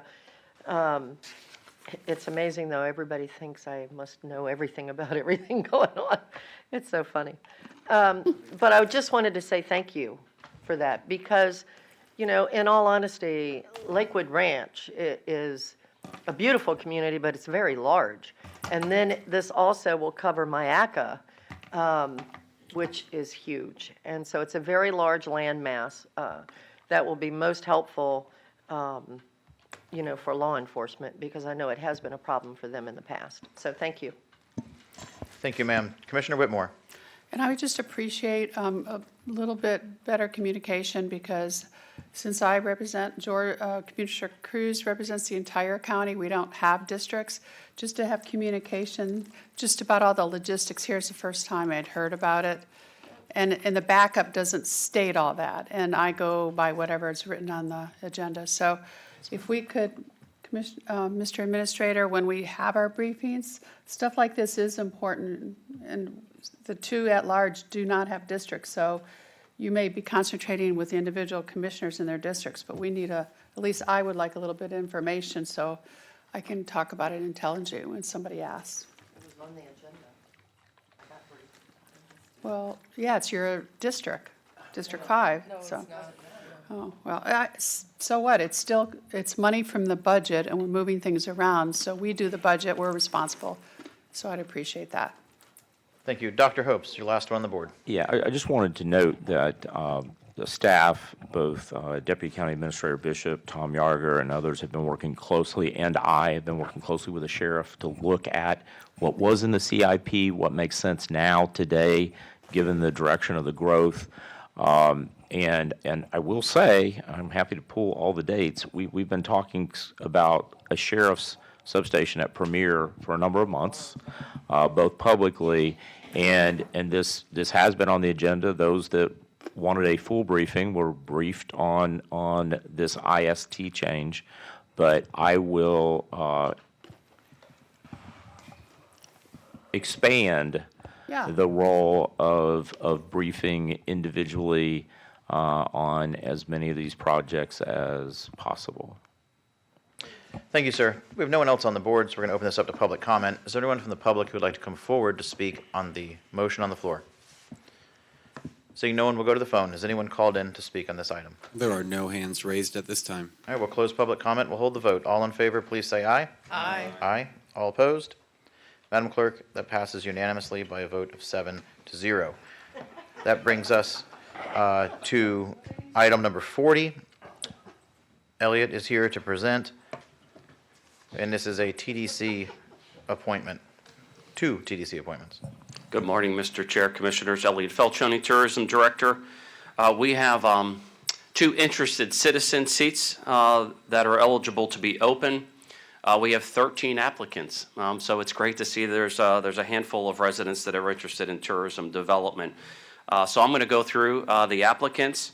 2 of the applicants are the current incumbents that are seeking reappointment, one being Vernon Desir and the other being Jack Reinerson. The other applicants that are currently seeking appointment is Barbara Baker, Michael Gervasio, Tyler Gray, Susan Green, Cindy Hopkins, Norma Kennedy, Shannon Mueller, Sue Painter, Paul Rutledge, Vicky Silver, and David Wick. Mr. Chair, I just suggest that we do 1 seat at a time.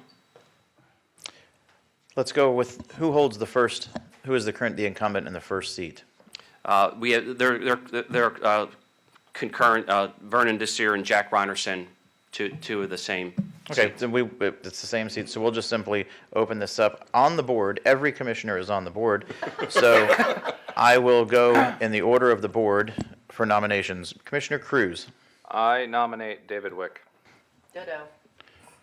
Commissioner Baugh, I'll get myself off it. Commissioner Servia. I nominate Paul Rutledge. Rutledge. Let me get you off the board here.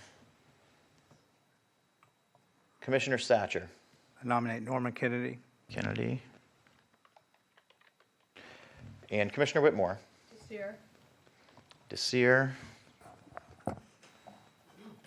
Commissioner, you took yourself off the board. Might have brought my name up, I'm good. Okay, so everyone wants to nominate someone so we'll entertain motions to close nominations. So moved.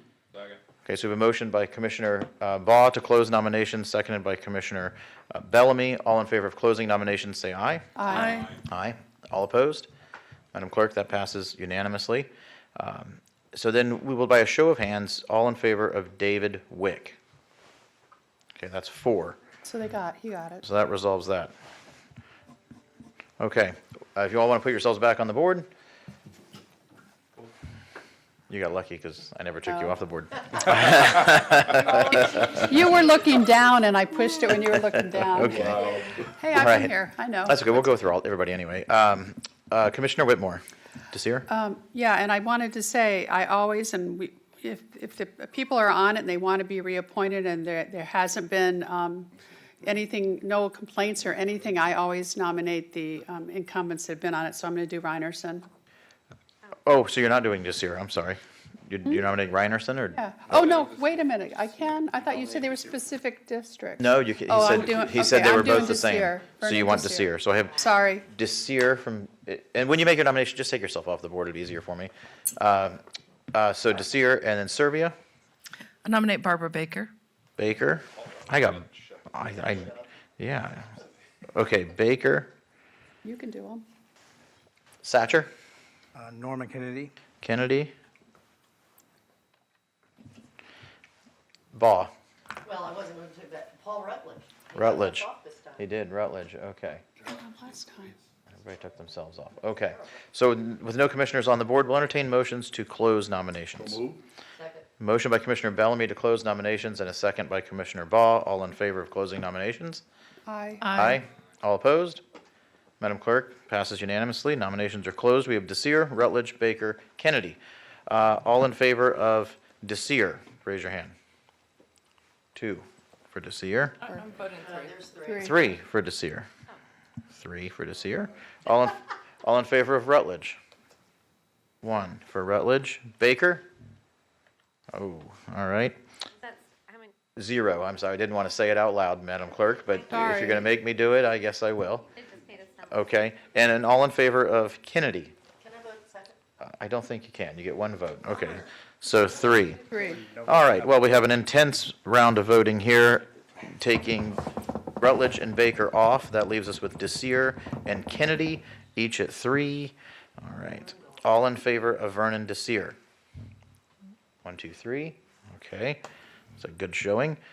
All in favor of Kennedy? 4, and another tight match. Kennedy is victorious with 4 votes. All right. Mr. Chair. Can we write as a board, thanking the longtime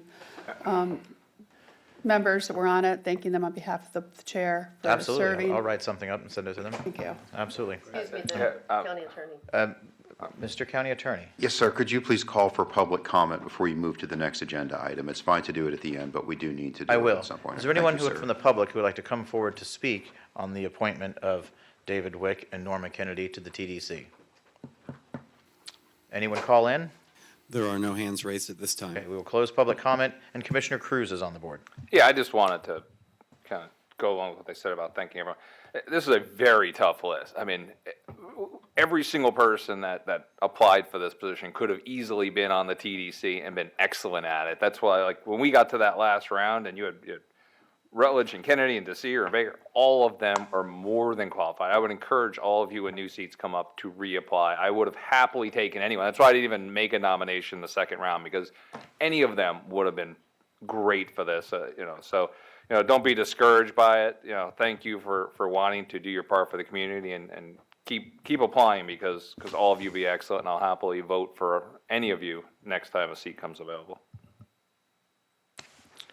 That might be tough. There were several of them, but that's okay. Thank you, sir. We're going to move on now. Thank you, Elliot. Thank you, sir. All right.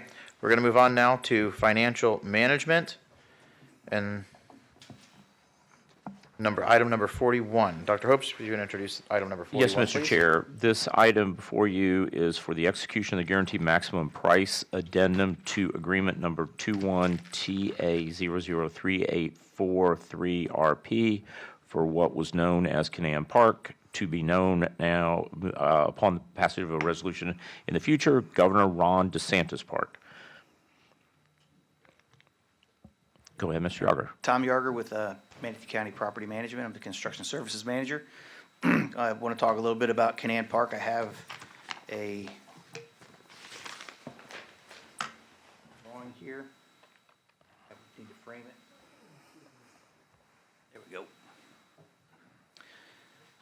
A little closer, please. Okay.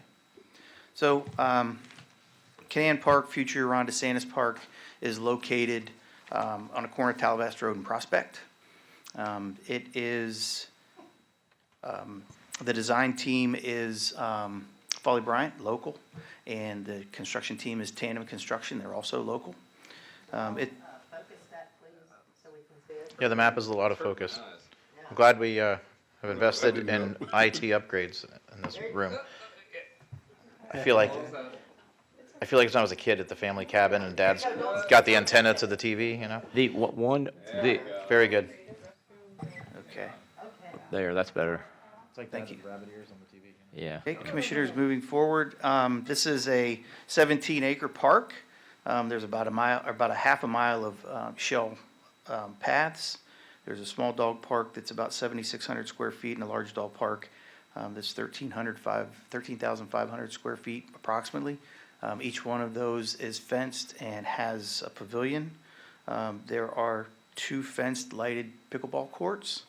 There are 2 pavilions. There's a restroom that is a 3-person on both sides, and it's ADA compliant, of course. There are 3 ADA compliant water fountains located throughout the park, 15 benches. We have 13 parking spaces, including 2 ADA spaces, and we are looking to enter into an agreement with the school board to allow us to use the 34th Street Court roadway from Prospect to the school and be able to park some cars on the side of that outside of school hours and on the weekends, so that will increase the parking.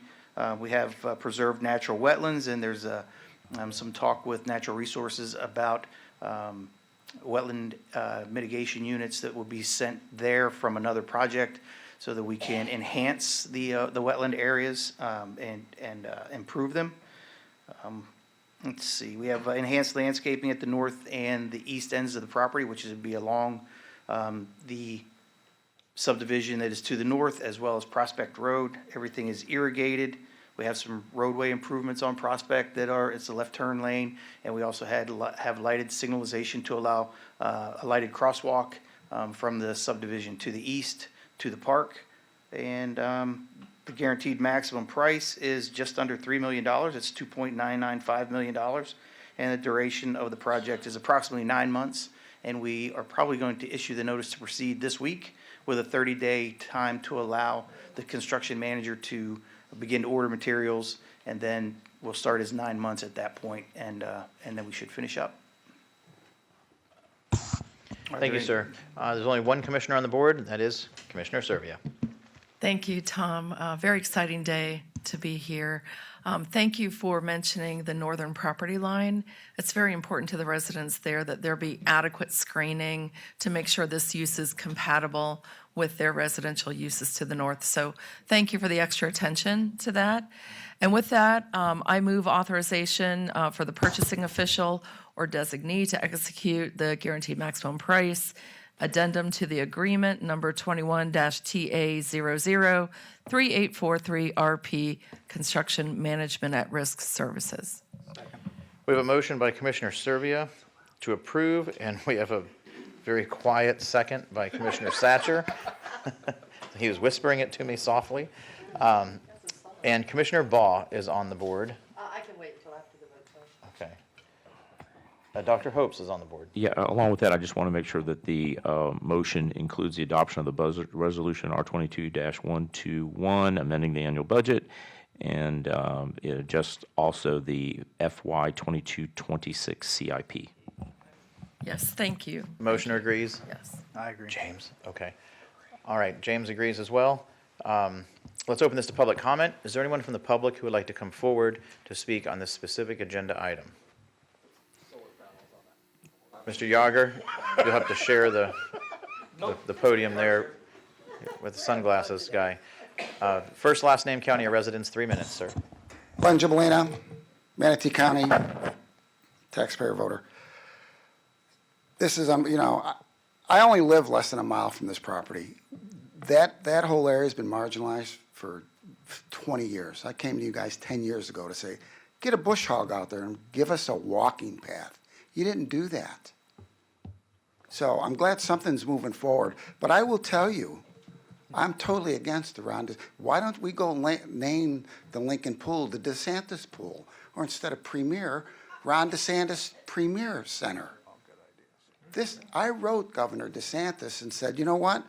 And I vote him. I love him. I love him to death. And I wrote him and I said, Hey, Glenn, this is not the motion on the floor, though. what? This is the name of the Canaan Park. We're not naming it, no. We're approving changes The to the budget, plan. we're approving the budget. Approving the name. No, we're not. Okay. We're just doing the budget amendment, sir. The budget amendment. Yes, sir. Okay, well, $3 million is great. It's 15 years too late. You know, the farmer gave you that land, and you sat on it, did nothing. Just like you do on a lot of surplus property. You just let it sit, no enhancement. You know, for $2,000 a year, you could have bush hogged that around there and at least had a dog park or something. And all of a sudden, this Grand Golioso's pickleball courts, all this other stuff. We have been marginalized. New Pierce, no roads, no streetlights, no sidewalks, no sewer. And now we're getting a park. Why don't you give us some streetlights or sidewalks first? $3 million. I'm glad it's moving forward. That whole area has been marginalized way too long. Disappointing with the name. Thank you, sir. Is there anyone else who would like to come forward, yes, ma'am, to speak on this specific item? So your first and last name, your county of residence, and you'll have 3 minutes. Okay. My name is Betty Sayers Rose, Manatee County. I have some puzzling me. Canaan Park, on the paperwork it say you're gonna be named after the governor of Florida. Okay, did you get any public input from this item? Really, because So that's, first of all, that's not what we're discussing, but we actually, Commissioner Serbia held a poll, and the poll came back overwhelmingly to name it after the governor, but that, we're actually on the item of the money right now. That's not exactly Construction true. project. That's not exactly true. That's exactly true. I'm just saying. That's exactly because, true. No, I'm just saying because it really got me. Go ahead. Really upset because, I'm so used to Canaan and my whole family went to Manatee High School except for us. And then, you say the public came back and say they wanted, I don't know. That's what I was trying to tell you all earlier. Some things you need to think about because that's like a slap in the face because you're going to remove Canaan off and put the governor of Florida. And if you think about it, I hate to say this, he's not doing anything for me. He may be doing something for you all, but the only thing he's doing is backlashing, putting us backward. But Ms. he's Sales, not we got to gonna stay do on that. the Thank the you. budget amendment. Thank you, ma'am. Is there anyone else who would like to come forward to speak on the budget amendment that is currently on the floor? Okay, seeing no one, we'll go to the phones. Has anyone called in to speak on the budget amendment on the floor? There are no hands raised at this time. All right, so no hands raised. The board is quite lit up. Commissioners, would you like to go ahead and do the vote, and then we can do the board after that? Let's go ahead and vote first. All in favor of the proposed budget amendment, please say aye. Aye. Aye. All opposed? Nay.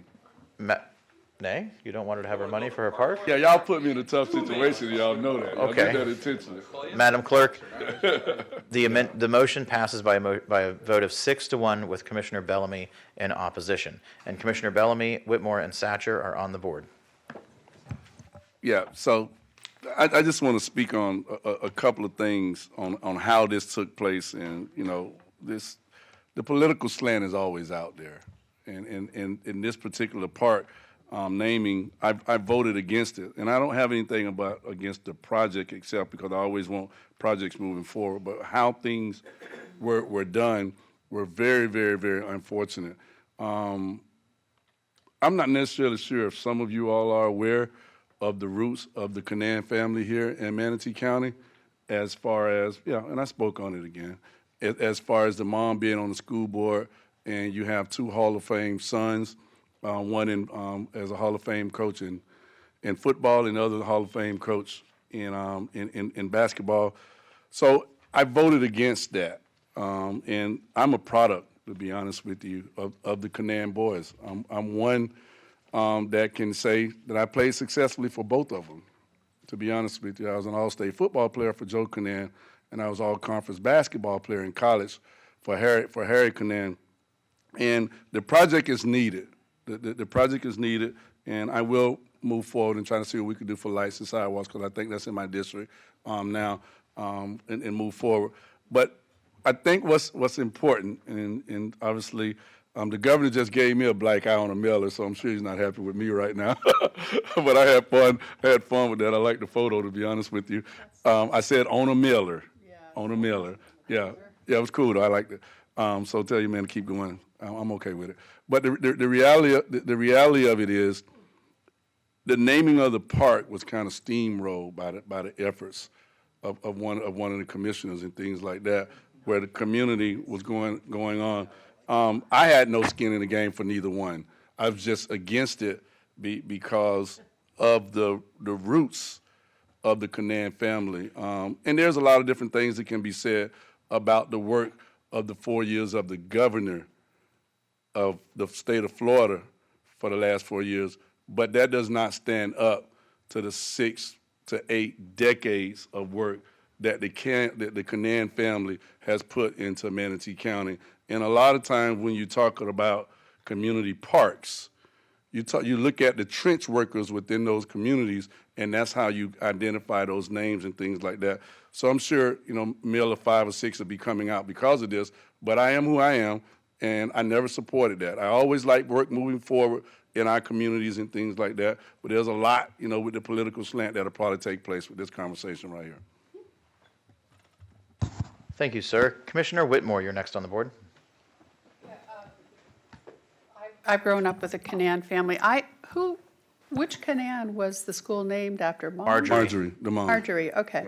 And was the park ever formally named, or it was just part of the school? It was not. It So was that's why we did it like it is, and because I of its understand. proximity, it was just called So I that. don't really think the family will be slighted, but I've only ever known it as that too. So I think that's why we did what we did, Commissioner Bellamy, because it was never a formal park. I've never heard of the county having a named park and then taking it away from that person. And that's why I kind of felt okay with this. So anyway, the Canaan family is great, and again, but it wasn't formally named, so I think that's why, I don't think, well, nobody up here would know, unfortunately. I don't think no park has ever been taken away from the persons it's named after once it's dedicated. So anyway, that's why I did what I did. Thank you, ma'am. Commissioner Satcher, you're next on the board.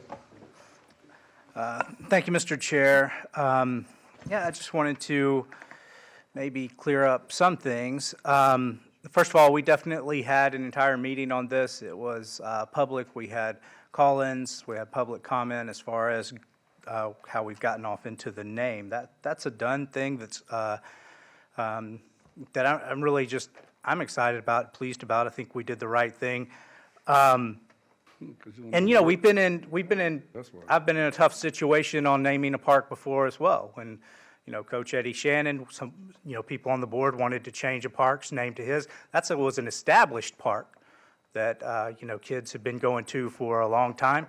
And, you know, and then here we are with one of the great, you know, probably, anyway, one of the greatest presidents in the history of our nation. And so that was a tough vote. And this is different. This park is not built out yet. And I think that this is a good decision.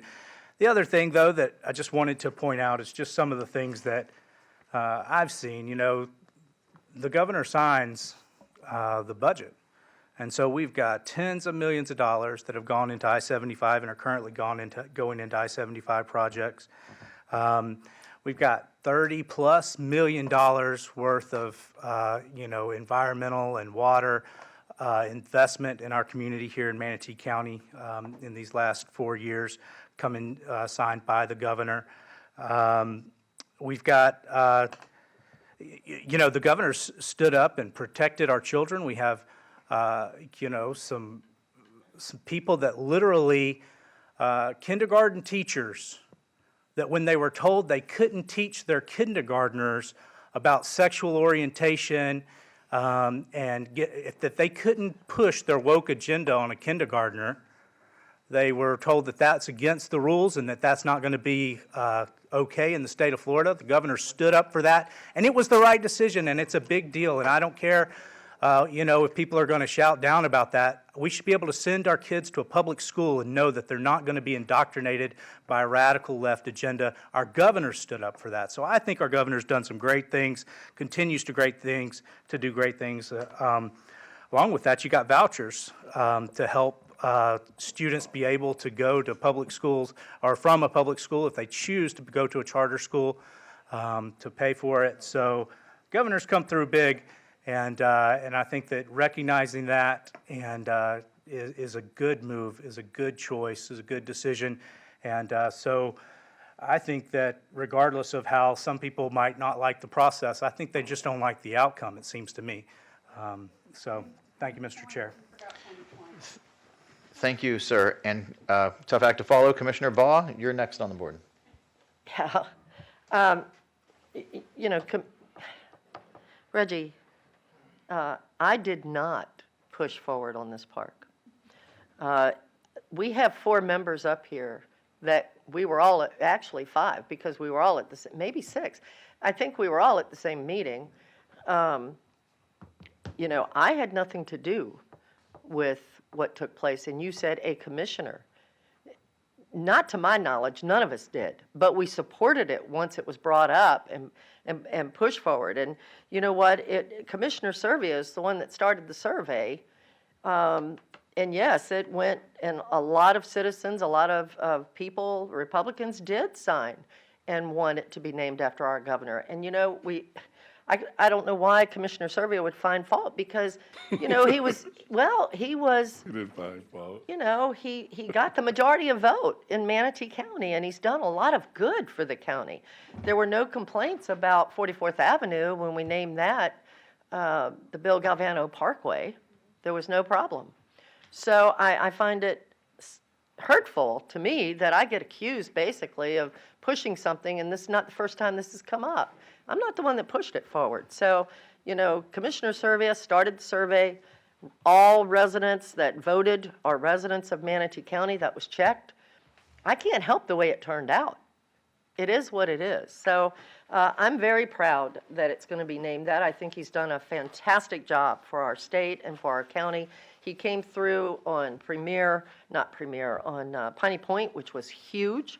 It's going to end up costing the state about $200 million, and he's covering that. So I'm not sure why anyone would have an issue.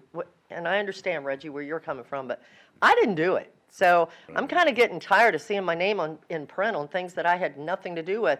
Y'all need to find somebody else to try and blame for the things that take place, because I'm innocent. Thank you. Thank you, Commissioner Baugh. We already did vote on this item, and I'm sure Mr. Yager didn't expect this is where things would go. But I'm the last one on the board, and Ms. Sales, I would just say that it was left up to the citizens. Commissioner Serbia held a poll in her district, and the results of the poll were overwhelming for Governor DeSantis. And I was with Commissioner Bellamy wanting to keep it named after the Canans, but once Serbia did her poll and the results came in, the people had spoken. I didn't really have any other direction that I could go. And of course, I love the governor, and I thought, it's a good idea too. So I know we differ on that, but anyway, so that's how we ended up where we ended up. Commissioner Baugh. Yeah, I just wanted to bring up, as soon as we're done with this particular topic about. Is your microphone on? Your microphone is not on. I do want to bring up something where. You have the floor, ma'am. Okay. I know that it was said earlier that we have to have a resolution to complete this project about what we're naming the park. I'm not sure why we haven't seen that resolution yet. It's one that we always use. It's not like there's got to be a lot of things done to prepare it. So, Mr. County Attorney, I'm going to ask that you bring that forward ASAP. But before that, I would like to know why we even bothered to have the resolution. Why can't we just get rid of it? That was my question also. For the board as a whole, I'm not sure why we vote on something and then have to turn around and have a resolution to support it. So I wanted to ask that, but I would like it brought forward ASAP because it needs to be done now. If that's what the hindrance is, that's what the problem is, let's get past it. So Thank to you. Mr. Clegg, why do we have to have a resolution? Why do you have to do it via resolution, and how quickly can you bring it before the board? Well, Mr. Chair, I provided you with a draft last week, Yeah. and Dr. Hope's. So there is a draft out there, but it needs to be brought forward. Her question. Sorry. Please, Commissioners, I would like to be able to answer the question. So under the board's prior policies, which are established by two separate resolutions, one in 2020 and one that dates back to the 90s, you name facilities after individuals by resolution in a noticed public hearing. Right. The board could change that policy if it wanted to, but the rule of thumb is what you do by resolution, you undo by resolution. So if you wanted to amend or change that policy, you could direct me or Dr. Hopes to bring forward a resolution, have a new process for how you want to name facilities. But as I said last week, I did turn one out. I was very busy over the recess getting ready for the July 26th meeting. So that's why it took as long as it did, because I had some pretty significant things to bring forward on July 26th. And those were assigned to me before this was. The one thing I did say when I turned out my RLS response is, as a courtesy to the governor's office, somebody needs to reach out to them and let them know in case they want to see a copy of it before we schedule a hearing for it. That's just protocol. Right. That's just the way we're supposed to do things as a local government when we're dealing with Tallahassee. So my last discussion with Dr. Hopes was that was going to take place. I'm not sure where we are, Dr. Hopes, on that dialogue. Probably it's going to be fine. Go ahead. Great. Thank you. But it's something we want to do before we schedule it. That's all, sir. Thank you, sir. I have Whitmore on the board. It was answering Bob's question. Do you have any? Yeah, well, if I recall, I can't remember his name. There was a lifeguard that was dying years ago, and they wanted to name like something at the beach after him. And I remember I wasn't on the county, I was in the city, and they decided these kind of things are so important that you should have a public hearing and also a resolution. And I recall that was before me. I guess, well, it was in the 90s, so it was before me. But it's always fair to have the public involved, to be transparent, and then have a formal resolution. And you're right, with a courtesy to the governor, we should make sure he's okay with the resolution. And it sounds like somebody already has it, so maybe they've already sent it to his office. Because I think you said you prepared one and gave it to Dr. Hopes. Thank you, ma'am. Commissioner Baugh. I would just like to add, we had a public hearing on the naming of this park. We yeah. had one. Commissioner Whitmore, please let me finish. No, the attorney's shaking his head Can I at you. please finish what I'm trying to say? Good grief. What I was trying to say is that we did have a public hearing on naming of the park. So we know, we've already been through that. So to have another one just because of a resolution is like doubling the time and effort spent on it, which should not be necessary because the board had already voted. That's why I brought it up as far as having a resolution. So what we're talking about now is having 2 public hearings for something this board's already voted on. So it's a waste of our time. The public's already spoken. But, it doesn't matter. I think that we should look at perhaps changing that. I don't think it's necessary that we have to double up on the work that we do. It doesn't change the fact that the vote's already been done and the park's going to be changed, the name is going to be changed. And I do know about the lifeguard that you're referring to. And, it could have been handled the same way. It could have been put on our agenda. We could have had a public hearing on it and we could have voted and it was done. So that was my point. Thank you. Mr. Chair, you don't know the lifeguard I was talking about because he died a long time ago, before you even lived in Manatee County. Dr. Hopes, you're next on the board, sir. I just wanted to reiterate what Mr. Clegg said. He did give us a draft resolution, and Mr. Clegg and I did discuss communicating with the governor's office to coordinate the date. Mr. Logan is working with the governor's press office. They will run it up the flagpole, let them know that we are scheduling this for a meeting to adopt the resolution, to name it, and it is a good courtesy for the governor. And so I will get an update from Mr. Logan, and hopefully at the very next meeting, we will have coordinated that as a courtesy to the governor's office and put it on the agenda. Commissioner Baugh. Yeah, and the governor is aware that we named the park Governor DeSantis Park. He was thrilled, very pleased, but I don't believe he has seen the diagram of what was brought forward today as to what it might look like. So maybe you could share that with him as well. Thank you, ma'am. There are no more commissioners on the board. There is a citizen who looks quite eager to speak on the subject at hand. So I'll reopen citizen comment and allow her to speak. Ma'am, please state your first, your last name, your county of residence, and you'll have 3 minutes to speak on the issue that's being discussed. My name is Deborah Stevenson, Manatee County. I'm just a little confused. Sorry, I couldn't make that out. I'm There you go. Deborah Stevenson, Manatee County. I'm just a little confused because I'm getting 2 different things out here. First of all, you said it's already been done. And secondly, you said you need a resolution to confirm it. So which one is it? The second thing is Governor DeSantis is the governor of Florida, as far as I know, and I'm sure he's going to have a lot of other things named after him. And the fact that the people of Manatee County only have one Canaan family, and then you said it's not really was named after Canaan, but you have it on your agenda item saying Canaan Park. So was it really Canaan Park or wasn't it? And so you're saying that you can do it here, protocol, you could just, it's already been done. But then again, you said, no, it's not really confirmed as done because we have to do a resolution. So which one is it? in fact, if you need a resolution to confirm the change of the name, then why would someone be sending the governor an announcement that something has already been done and put in his name prior to all of the steps having been gone through? So somebody jumped the gun and not following protocol of something that was already established. So that would have been out of place.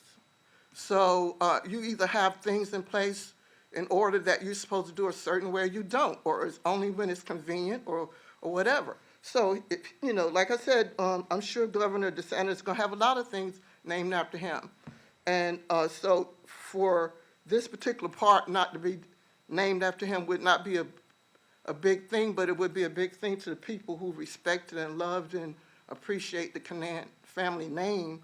So you either have rules or you don't have rules, and you just can't throw them out when you feel like it. It's either something in place or it's not in place. Thank you, ma'am. So to address your concerns, it sounds like you and Commissioner Baugh actually agree on this. It is confusing, and what we have to do is we have to vote on it twice. So the first time we voted to direct the attorney to prepare the resolution and then bring it to us. And when it's brought to us, it usually just, you know, it gets passed the exact same vote as the first time. True, it could not pass the second time, but typically it's going to have the same exact vote as the first time. So it's sort of cumbersome that we have to vote on the same thing twice, and you know, confusing to folks. And you know, Commissioner Baugh's agitated with it as well. So you're not on the record, so I can't really discuss, you know, converse with you. But so it is cumbersome, though. I understand Commissioner Baugh feels that way, and some of the public obviously feels that way as well. The Canans are not by any means forgotten in this town.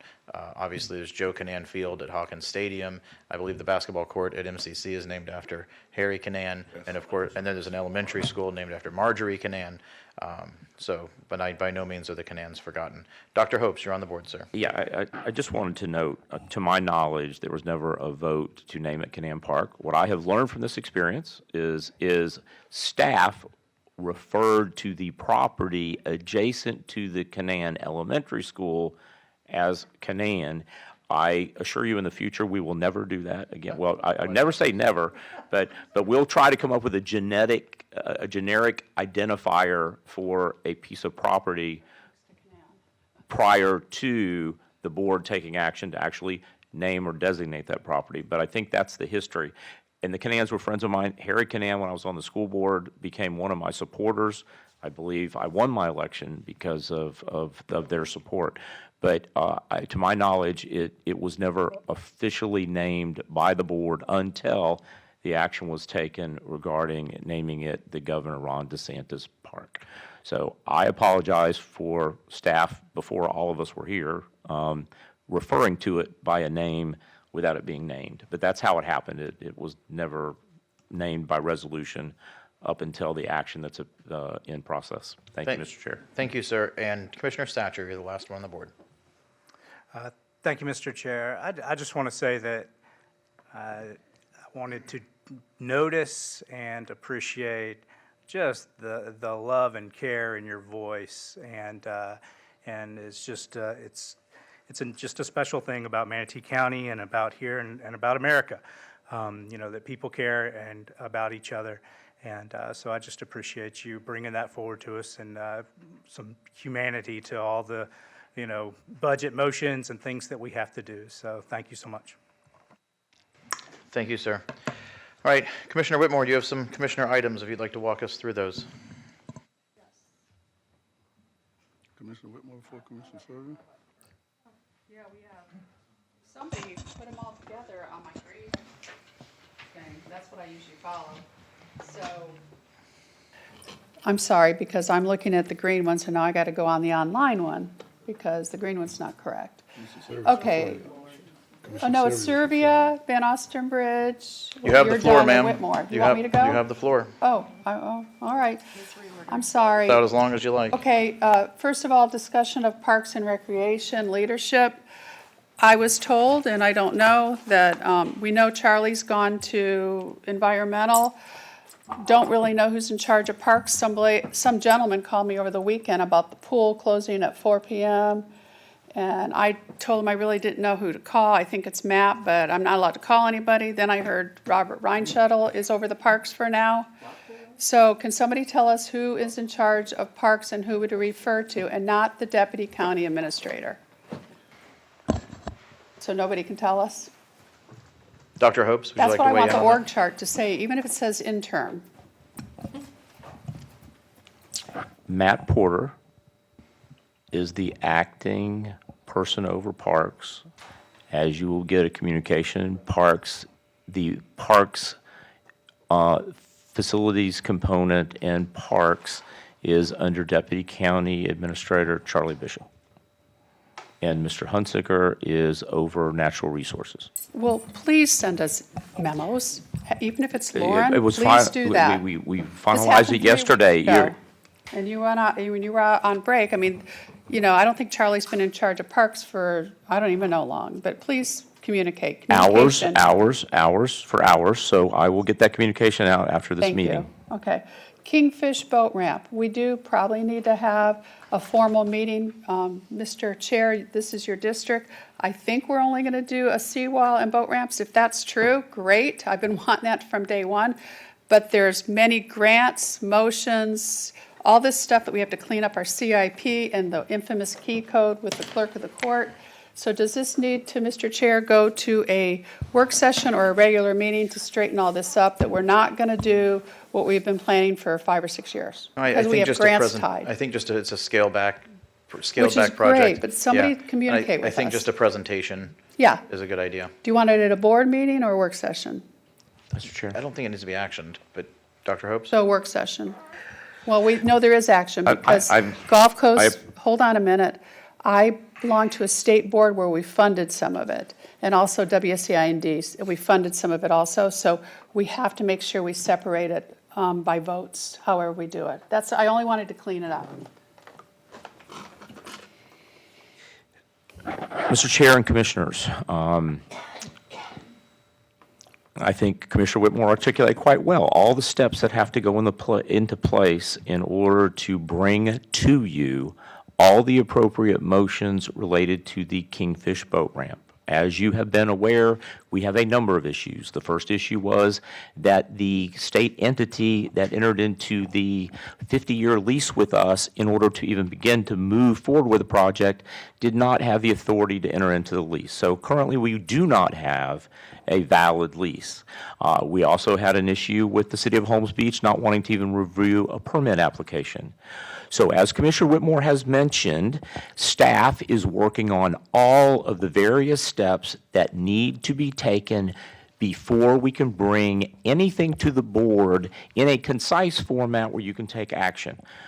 I appreciate Commissioner engagement, but as Commissioner Whitmore mentioned, this is a very complex project that was structured and put in the CIP. We now found out that it's a little bit more difficult to do that. So the chair is right. We are working on all the steps necessary to bring back to you a scaled down Kingfish Boat Ramp project. When staff is ready to have that communication with each of you, it will be in a briefing. It will be on an agenda for action to be taken. Thank you, Mr. Chair. In all due respect, communication, let all 7 board members know what's going on and tell us exactly what you did. George represents this district too. He probably didn't know any of this. And please, let's take it calmer, Mr. Administrator. I'm just telling you, I only heard gossip from the mayor. So, you know, the board needs to be informed. I represent that, so does George, so does Kevin. And I'm Madam going on to Commissioner, the with all next due item. respect, you No. just confirmed the point. You heard gossip from the mayor. True. The mayor told me she wasn't going to do the permits. When staff has everything laid out in order to have a discussion, we will bring it forward to the commissioners. I try not to act on gossip. Yeah. I prefer to go through the appropriate steps, including RLSs and things like that, before we have a discussion. But this was a policy set by the board, and it's changed, and we haven't been informed of it to give you direction to scale it back, is what I'm trying to say. Please, Mr. Administrator. Okay, update on 911 tour. I went there before everything happened. I know the administrator is looking at the entire area and pay scales and stuff like that, but I know they're looking at other things. It was very impressive if you haven't been there. The city of Bradenton, Manatee County, and we just did something in the consent with the fire department with an interlocal agreement. It was a major, major impressive operation if anybody hasn't been there recently. They just got done remodeling it, so everybody's in the same area now. The reason why I'm bringing up these minor things is because there's no commissioner comments, so that's why I have to bring it up under agenda, sorry. Update on discussion with Mayor Brown. Come to find out, there is not a moratorium on expanding homeless services in Manatee County, but there is something associated with their form-based coding. So I talked to the mayor yesterday, he talked to the city attorney, and really all it is it has to get permission from their board, which makes sense anyway. But the city thought for years that there was a moratorium in place about expanding homeless. So we are moving slowly. This will, and this includes also the homeless housing for the veterans across the street. It would include anything that we're doing regarding homeless to expand. So I would like an update if there's any update about what's going on with the jail homeless, because I haven't heard anything in a while in the future. Update on, yeah, Because I know you're cutting through all of them, so I figured I'd just yeah. put it on. We've actually been working pretty hard with a couple of groups, actually. We have Dr. Hopes and I have a group out of California flying in a couple of weeks. Oh, good. This all came about when we were in Washington, D.C. A few of us met with the chair of Veteran Affairs up there. I had a couple of meetings with various veteran groups. And we've continued these conversations pretty regularly with a number of different organizations that could facilitate this, help us, have done it themselves in their own communities. So there's one group out of California, U.S. Vets. They work with a number of nonprofits. They're doing something similar. They're looking to expand. They're actually flying in the 24th or something like that, 25th. To come in and tour around the area. We've got plans for it. We've been working between our federal lobbyists and ourselves with Lee Washington and so forth to coordinate. So it's actively being worked on. We're trying to come up with a best scenario and a best team to put that together to bring forward. But we've been working on it pretty hard. And could you include somehow the city of Bradenton, because they seem very lukewarm on this? Sure, So, I'll talk to Mayor Brown and get and a representative, maybe a since we are commissioner. gonna, I mean, this isn't just about across the street, it's more of a global Manatee County thing, but since that will be a topic, and since it does have to go before them, I'll reach out to Mayor Brown about getting a representative and letting them know when our schedule is for next week or 2 weeks, I guess 2 weeks from now. Commissioner Serbia would like to weigh in on this as well. Yeah, thank you. I appreciate understanding and hearing all these updates. I will just say it's a little bit unprecedented for the county administrator to work with an individual commissioner on action items that are going to come before the board. So I would please ask that the county administrator brief the entire board on individual action items and work with the staff and the experts on them. No disrespect to Commissioner Cruz at all, but there are a number of things that I keep hearing Dr. Hopes is working with individual commissioners on, and that's just not the way that we should be governing in local government. I Okay, completely next item. disagree with that statement. Commissioner Cruz, you're on the board. Yeah, I could appreciate it because sometimes the topic comes up I'm interested in, it turns out someone else was dealing with, but at the same time, we're all very busy people, and we have to use our best skill sets, and also the people who kind of just have either formally or informally, for whatever reason, taken some level of lead. Like, I don't focus on things like boat ramps. When the chairman's talking to Whiting and people like that, I trust his judgment when it comes back. The onus is on him to bring back something that I'm going to vote for. So he's taken that time and that risk that he's going to prepare something I don't like. You know, I work on the affordable housing stuff. I let Commissioner Whitmore work on the homeless. Commissioner Serbia, you've been working a lot in District 4 and on things with code enforcement and so forth. And I trust all of you. You all got elected by the same people I got elected to, since myself and Commissioner Whitmore got elected by everybody. I trust you to move this forward and save all of us the time, because otherwise we're just replicating the same thing 7 times, and that's not efficient for Manatee County as a whole. And that's why my reports are so comprehensive every meeting, so you all know what I'm doing, so nobody gets ticked off at me if they haven't heard about it. Commissioner, on the same topic, I have Oh. Hopes and Baugh on Sorry. the board. Yeah, and maybe we'll have a work session on it, but those of you who may recall, even before I was hired, I talked with each one of you individually. I've spoken in groups about shared governance, and I've spoken with you about aligning experience, education, and passion with each of you to engage at your choice at a deeper level with regards to moving all of your priorities forward. Right. And Commissioner Cruz has taken a lead in this area based on the Washington trip. We have been working extensively with a number of groups to prepare to bring options back to the board. Regarding the boat ramp, you designated the chair as the individual for boat ramps. He knows a little bit more about it because he was designated by this board.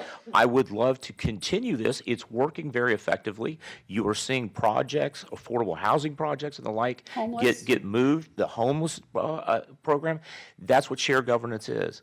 And as we move forward, I think you will see, when you look at the progress and the accomplishments and how rapidly this board is moving projects and services forward, you'll have a better understanding.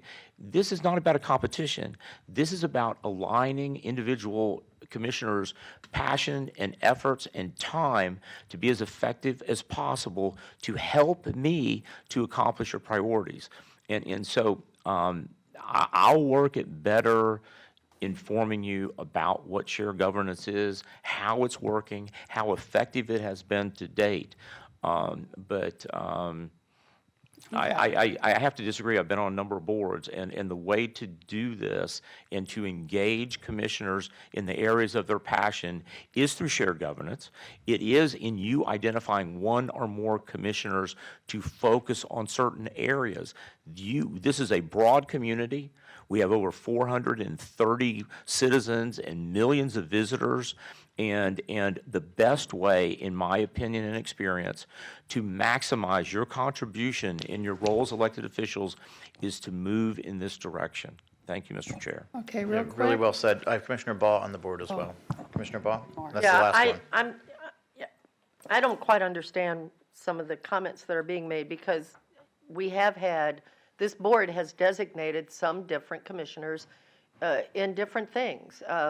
So I'm not sure why the comments are being said that are. I don't understand. And also, we all have briefings, right? On our meetings? Are you saying you don't get briefings by that look, Commissioner Whitmore, on our meetings? I'm getting briefings now with administrator, but it's Me taken too. a little while. Well, I know you have. You said since day one, so yeah, it's okay. Well, I think I we wanna all continue have, with my Commissioner, comments. is my point. I don't know. I think there's always been availability with all of the directors, et cetera, for our commission meetings. To my knowledge, they've been going on since I've been on this board for 10 years. I always have a briefing before we have a commission meeting or a land use meeting. That is not uncommon. Nothing has changed on that. We still all have them. So I'm not sure why some of these things, people act like they don't know what's going on. The other thing is, I also told the administrator when he first started that I wanted to have a weekly telephone call or meeting in person, whichever is most convenient at the time with so much going on, so that I can make sure if I have questions on different things, I can ask and get answers to those questions. And we have been doing that consistently since he started. Now, I haven't had, obviously, the problems, but, I haven't been attacking him either. So, you can have these meetings. I do it. I know other commissioners have them. So we need, this board is getting more done than we've ever gotten done. And I see they're shaking their heads. I don't understand that. So, At any rate, we're getting more done than we've ever gotten done, to my knowledge, for my 10 years on this board. Commissioner Whitmore, maybe you don't feel that way. I don't know, but we are. We have a lot going on. So I don't understand why we always have some that try to be so negative. I'm just saying, and I know I've got two of them shaking their heads no at me, so. Thank you, Commissioner, and I agree. I think that, I know I'm working on things with the administrator individually, and I hope that you all are working on great projects for the county as well. Commissioner Serbia and Dr. Hopes are on the board. Yes, I'm sorry. I just want to take a break from this and ask the chairman, because the chairman is aware that we have a speaking engagement, that Ms. Whitmore and I, Commissioner Whitmore and I, that we were supposed to be there at 11:30 at Kiwanis. You're very aware of it. I just want to make sure that I'm able to make my comments, and what is the appropriate break time that you will let us go to this Kiwanis panel? Thank you.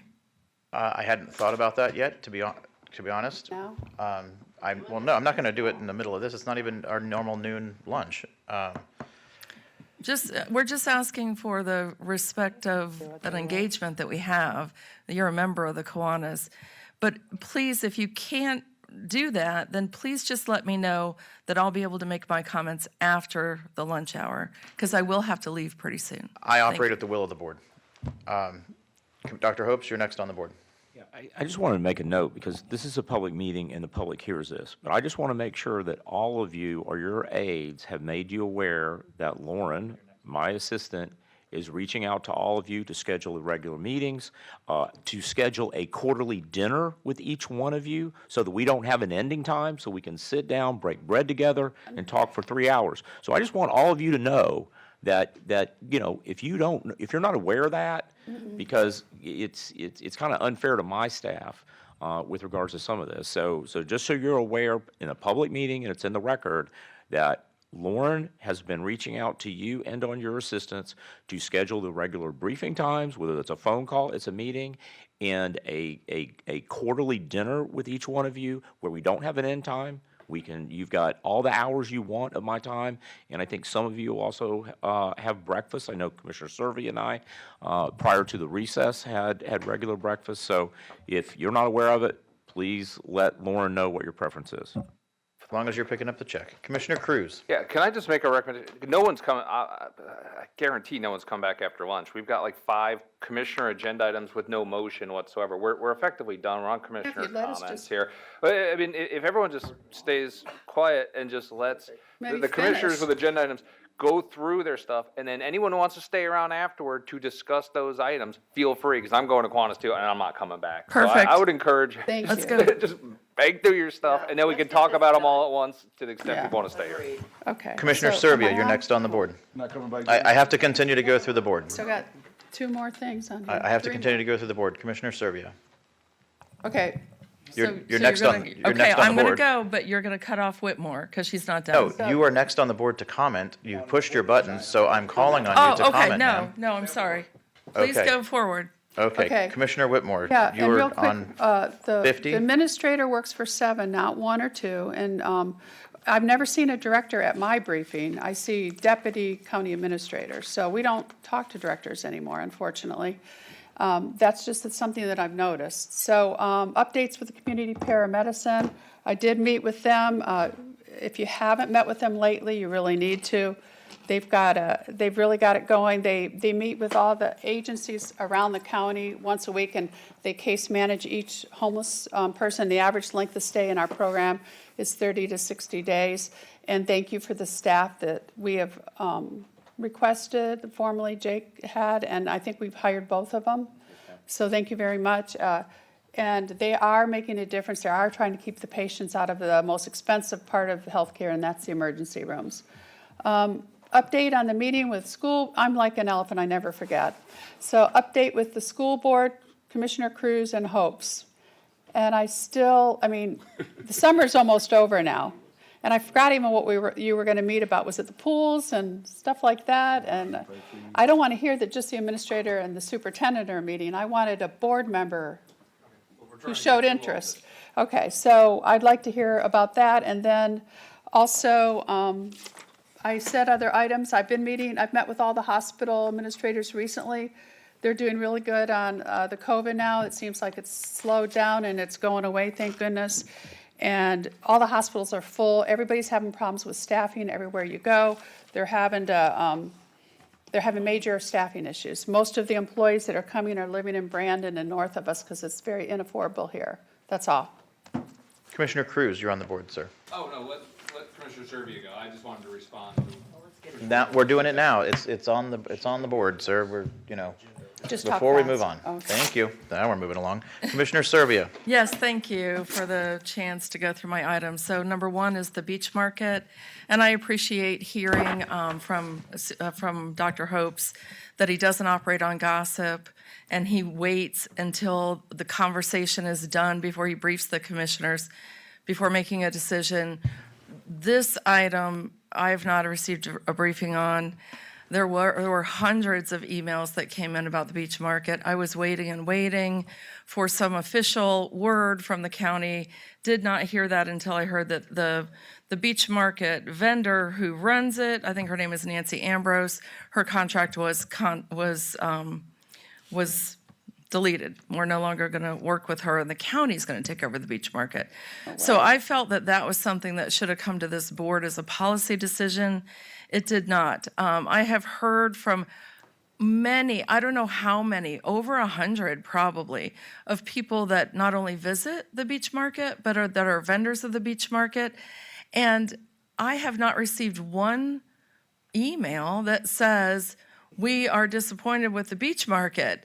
But when I asked about this at my briefing, outside of the briefing, because it wasn't on the briefing, I said, hey, can I ask about the beach market?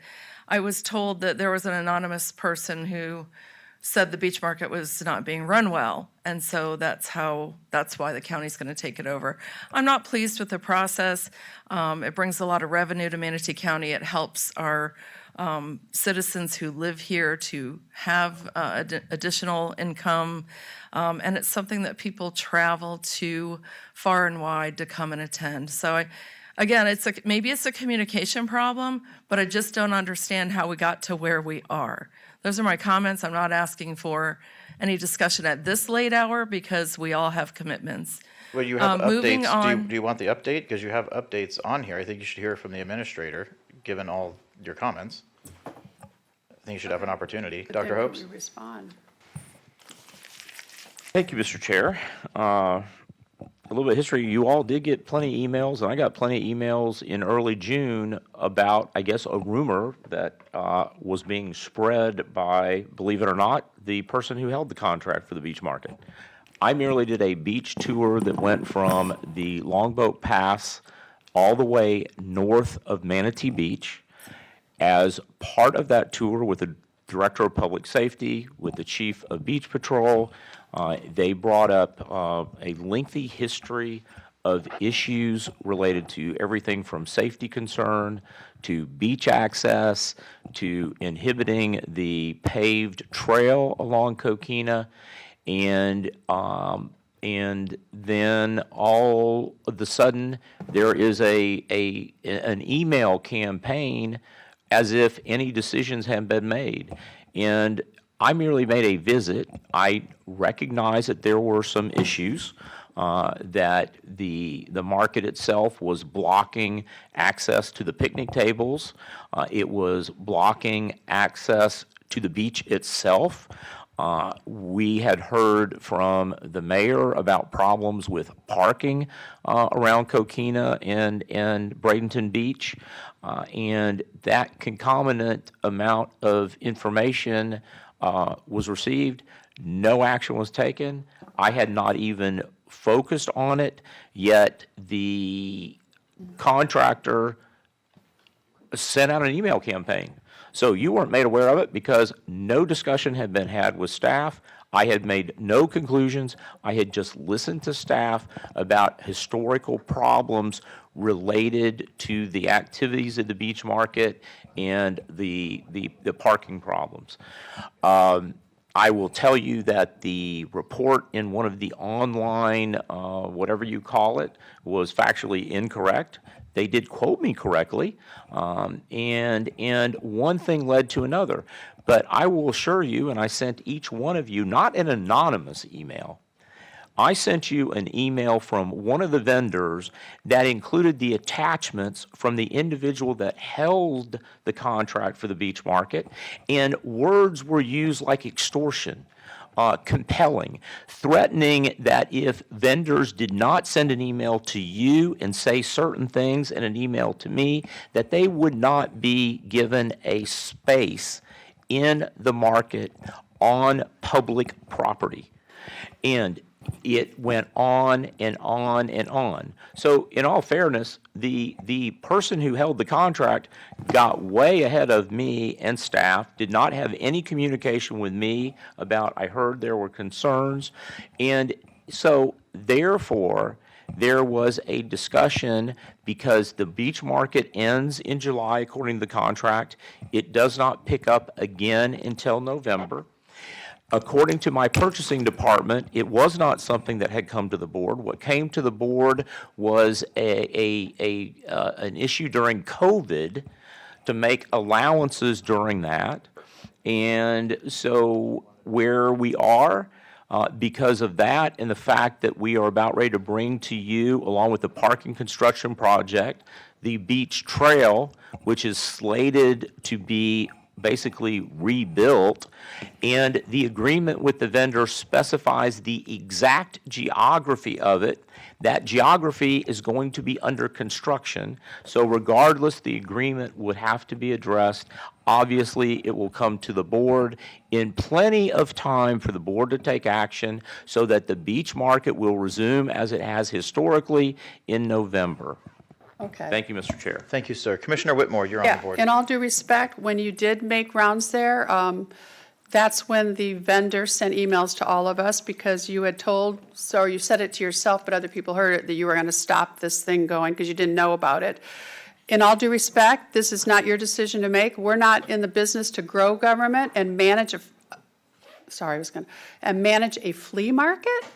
We're not managing jail medical, but we're going to manage a flea market. Are you kidding?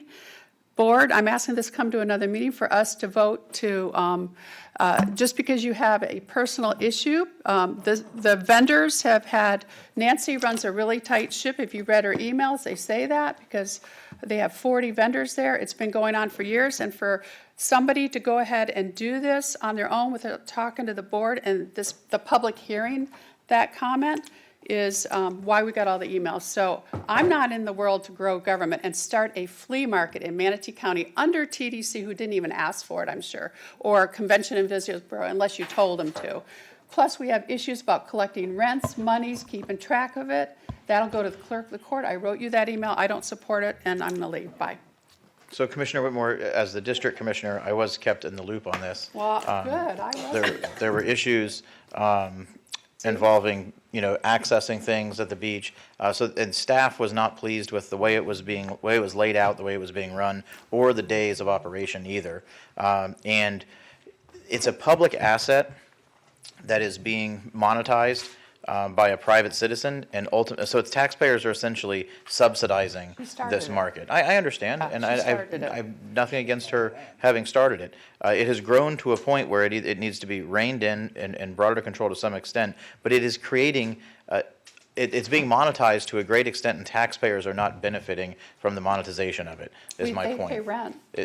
Very little. So if you want to jack the rent way up, that's one thing. But also our staff are out there maintaining, the beach, but in the process of doing that, they're working for the market to an extent too, right? When it's emptying trash, directing traffic, all that sort of thing.